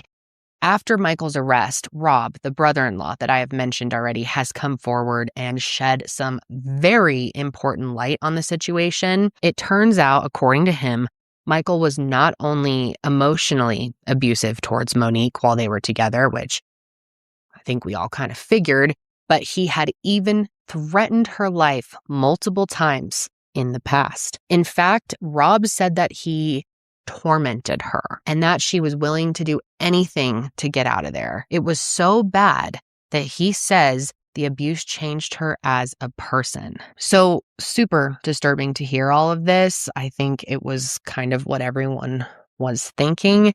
It definitely makes things make a lot more sense. So take a listen to this clip from an interview that Rob gave. She was terrified because he had threatened her life on multiple occasions when they were married. Rob Misla sharing with NBC News what he says Monique Tepe told him about her brief and troubled marriage to McKee. His account backed up by a second family member. So She wasn't shy about talking to people about traumatic experiences that she had with her ex and just how emotionally abusive he was to her. It affected her to this day. Do you know if the abuse was ever physical? I don't. If any of us had known that these threats were actually grounded in possibility, we all would have acted differently. Even in Monique's wedding vows to Spencer, she talked about a wrong relationship and a waterfall of tears in her past. And she just seemed very upset by what that relationship was. Spencer, what can I say? From day one, I knew you were something special. I had quite a journey to get to you. Countless bad bumble dates, wrong relationships, and waterfalls of tears. But it was worth every cringing second because it led me to you.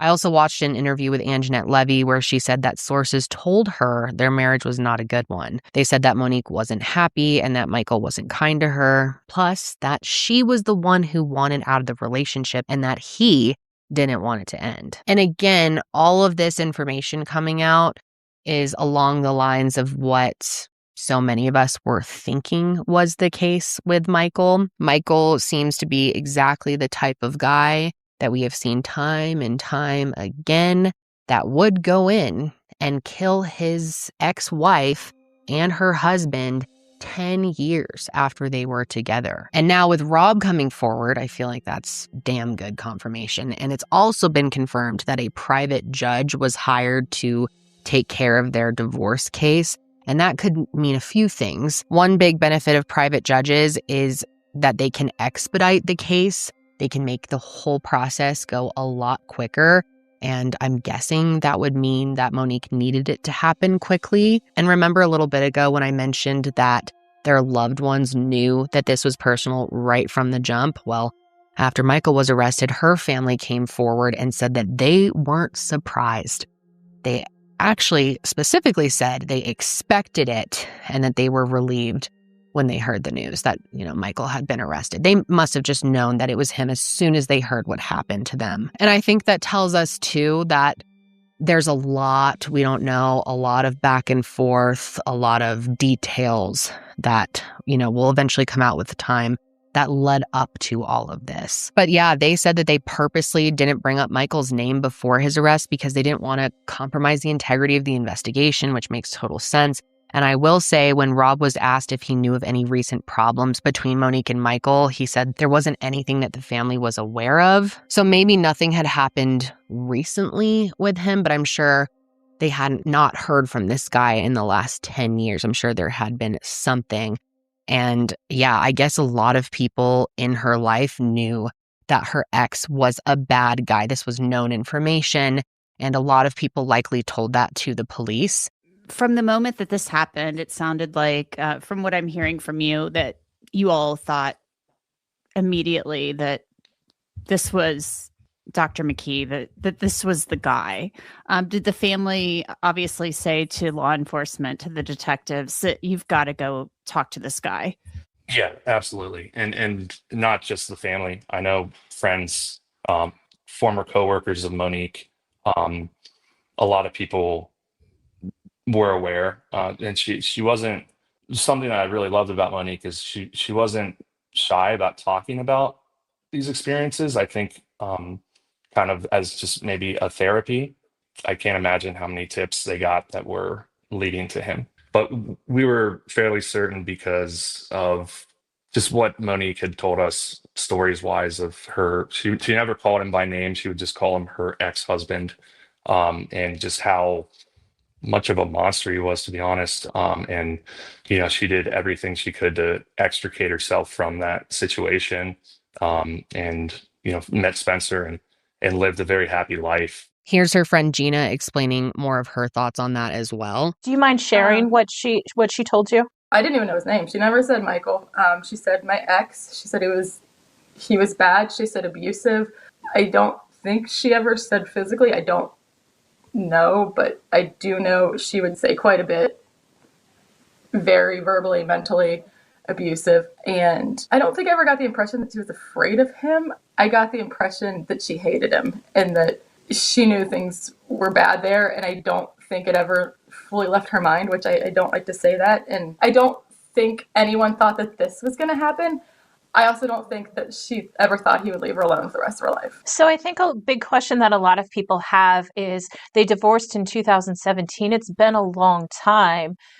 Had he been contacting her or following her in Columbus since then that you're aware of? Not that I'm aware of, and not that most people that I've talked to are aware of, but he was that, like, he's just that sneaky kind of sociopathic smart that I had heard a few rumors. I'm not sure I should like say exactly what, but things that he had said to people surrounding her. But I hadn't heard any like definite things. Do you have any idea why now, after all of these years, that he's accused of doing this heinous act? Sorry. I think it's just because everything you see the wedding video, everything that people see is who they really were. And they were so perfect and they were so wonderful. And I think he couldn't live with it. I think he could not fathom her happiness. And she was so happy. Her kids were just playing with my kids and everything was perfect and wonderful. And you don't like to say perfect because nobody's perfect, but like to the naked eye, they were.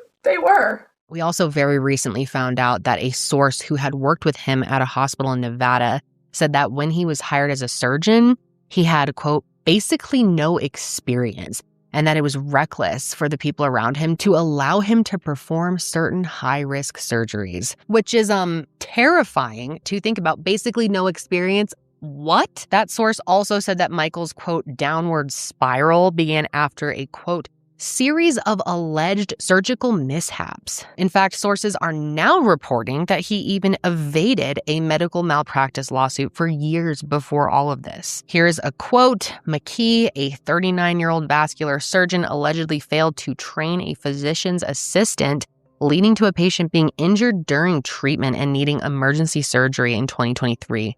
According to a Las Vegas-based lawyer, Dan Laird. According to his lawyer, Michael duped him for 2 years by giving him fake addresses and questionable state-issued phone numbers. So it sounds like the dude just basically vanished into thin air to allegedly avoid taking responsibility. So as these things are starting to come out now, as we're starting to see a much clearer picture, this guy seems to be a monster, and the exact type of monster who would have done something like this. It is making sense in the most sick way. Personally, I feel that this is a case where someone's life was seemingly spiraling out of control, and maybe in his sick, twisted mind, he wanted revenge on the person or people that he blamed for his life going south. That's certainly what it seems like at this point. Again, that's just my speculation. And of course, tons of people have understandably pointed out that it seems strange that he would do something like this nearly a decade after the divorce. Of course, it is out of the norm. It is out of what we usually see in cases like this, but it does happen. And man, people are capable of holding grudges for a long time. I'm definitely curious to learn more about whether or not they had any recent communication, or even just in the past couple of years, maybe he had been stalking them, or maybe they had, ongoing issues with him. I would not be surprised. I know a friend of hers did say that she didn't think they were speaking. I'm sure investigators will get confirmation on that.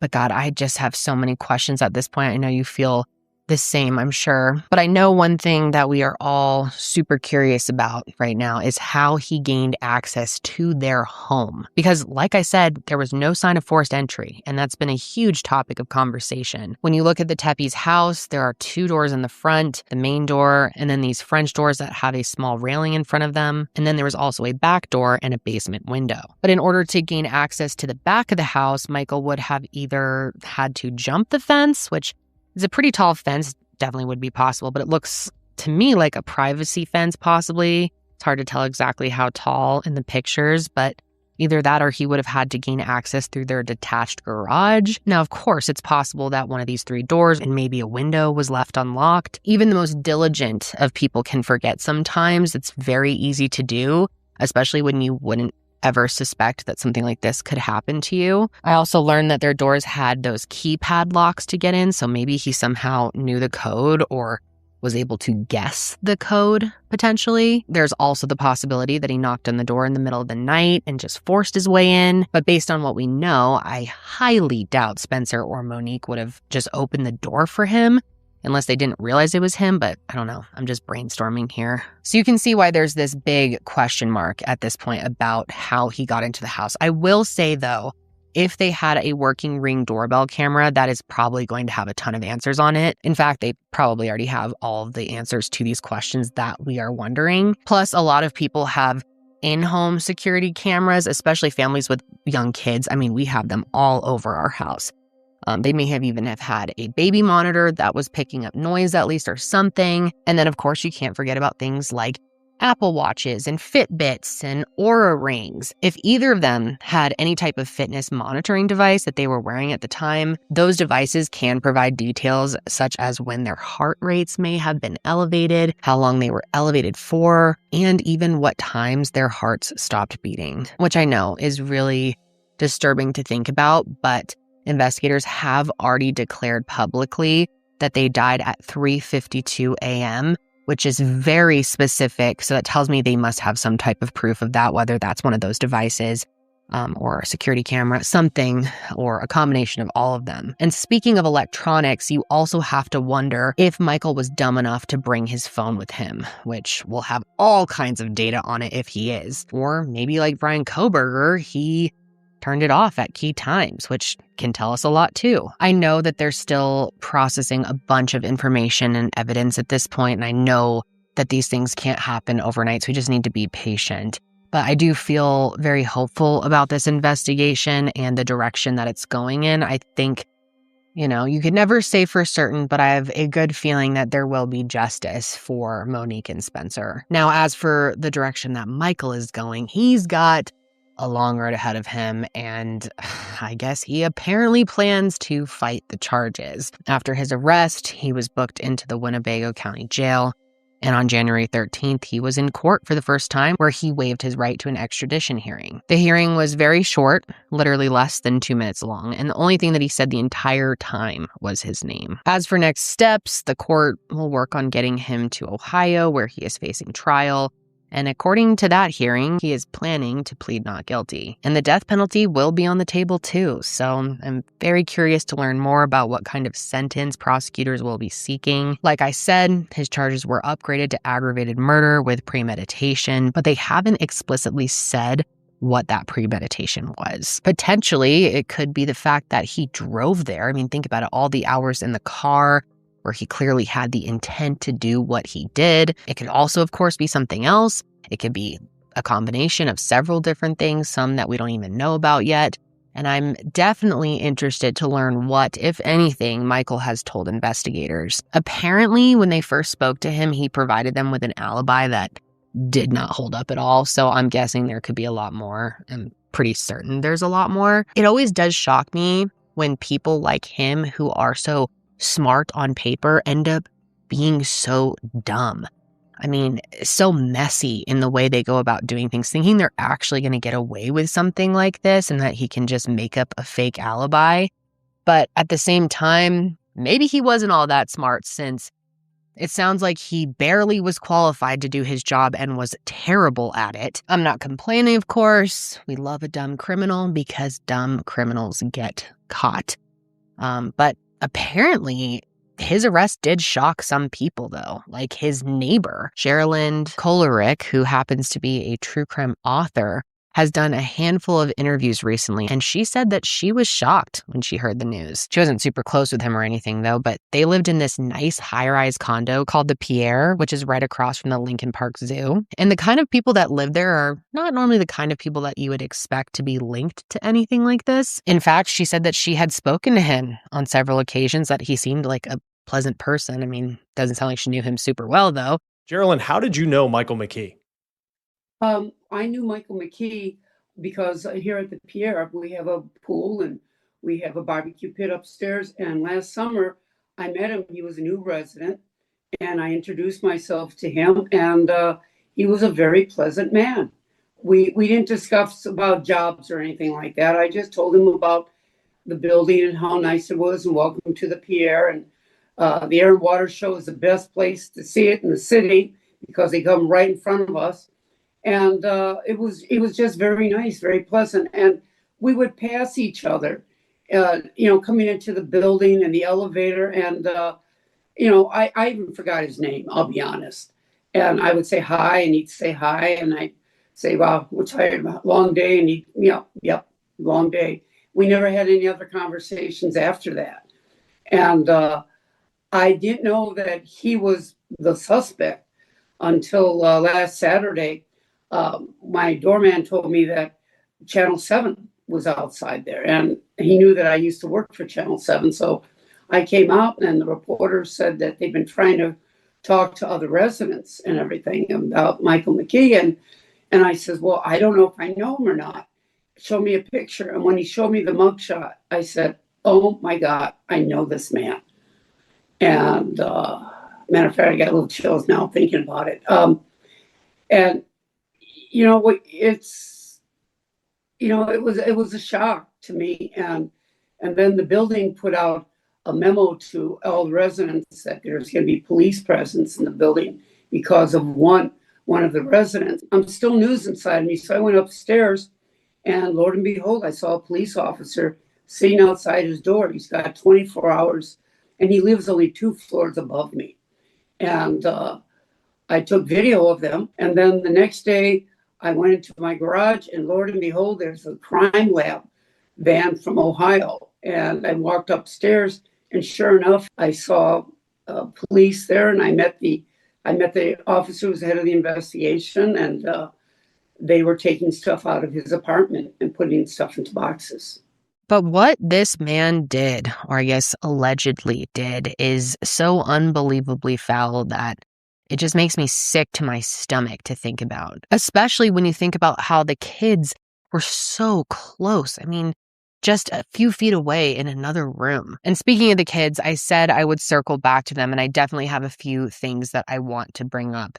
So like I mentioned, it's not believed at this point that they saw anything, and let's all hope that that really is the case. But it's possible that they did hear something. Their son obviously isn't old enough to describe any kinds of sounds at 17 months, but their daughter likely is. In that same Anjanette Levy clip that I mentioned earlier, she did say that there are unconfirmed reports that the killer took steps to shield the kids from seeing anything. I don't know if that means he locked them in their room or what, but whether that's true or not, it's possible that the daughter could provide some kind of information or already has. It would be up to the family, of course, if they let her. There are people who specialize in forensically interviewing children.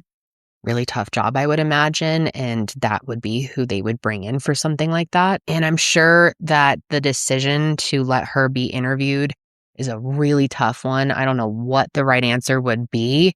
I mean, she could be potentially able to provide some really valuable information, but at the same time, it's also really traumatizing, and is it worth it? I do trust that their family is going to make the best decision, though. And truly, their whole family has vowed to protect the kids, and they trust that law enforcement is doing everything they can to bring justice to their parents. In a statement following Michael's arrest, they said, quote, "Today's arrest represents an important step towards justice for Monique and Spencer. Nothing can undo the devastating loss of 2 lives taken far too soon, but we are grateful to the City of Columbus Police Department, its investigators, and assisting law enforcement community whose tireless efforts helped to capture the person involved. We thank the community for the continued support, prayers, and compassion shown throughout this tragedy. As the case proceeds, we trust the justice system to hold the person responsible fully accountable. Monique and Spencer remain at the center of our hearts, and we carry forward their love as we surround and protect the 2 children they leave behind. We will continue to honor their lives and the light they brought into this world." And I fully believe that. In fact, they have already started to honor them. A private family service was held on Sunday, January 11th, And it's been said that the focus was on highlighting Spencer and Monique for all of the joy they brought to those around them. This case really has been mind-boggling, and things are changing so quickly every day that new information comes out. And I feel like every time we learn something new, then there are 10 new questions that arise from that. For example, retired FBI agent Jennifer Covendaffer, who you guys might know from my channel and from an interview that I did with her on Mile Higher podcast. She has been interviewed several times as it relates to this case. And I thought this was really interesting. She said that she was looking at Google search trends from before the murders occurred. And apparently, someone was Googling Spencer's name several times on November 30th. Someone was also apparently Googling their home address on December 5th. And at this point, we can't say if that's connected yet, but it is strange. And stuff like that always just leaves me with a ton of questions. And also, that clerical error from June of 2025, we know something like that would have sent out notifications to all of the parties involved. So if he's guilty, is it possible that a notification from the court is what set Michael off? That is a scary thought. I'm hopeful and confident that this investigation is going to answer all of those questions, and I just hope that justice comes as quickly as possible. Michael was initially scheduled for his next hearing on January 19th, but that actually got pushed because they weren't going to be able to extradite him in time. And in terms of more information being released, there's definitely a balancing act of sharing information with the public and not damaging the case. And given how little has been shared by law enforcement, I could see them continuing to keep things more on the private side, which is totally fair. You know, whatever is best for this case, it makes total sense. But that does leave a lot of room for what ifs, and people are gonna what if it up. But at the end of the day, if that means ensuring that a monster goes to jail forever, then that's absolutely what should happen. I'm going to leave a link to an official GoFundMe that was set up to help the kids. It's already gotten a ton of support, but I'd love to continue to see that grow. Also, my team will be reaching out to Rob. I totally understand if he is too overwhelmed and busy to get back to us right now, but we will be there if they are interested in getting a hope grant from Higher Hope. I would love to support this family in any way I can. Monique and Spencer just seemed like really, really special, wonderful people. And this case is just heartbreaking with what we know so far. I can't imagine how much worse it's going to be when we know everything that there is to know. Because I think there's a lot that we don't know at this point. But yeah, I definitely want to hear your thoughts on this case. And that is going to be it for me today. Let me know if you would like to see an update on this case, if I can, before I give birth. We'll see how things play out, but let me know your thoughts.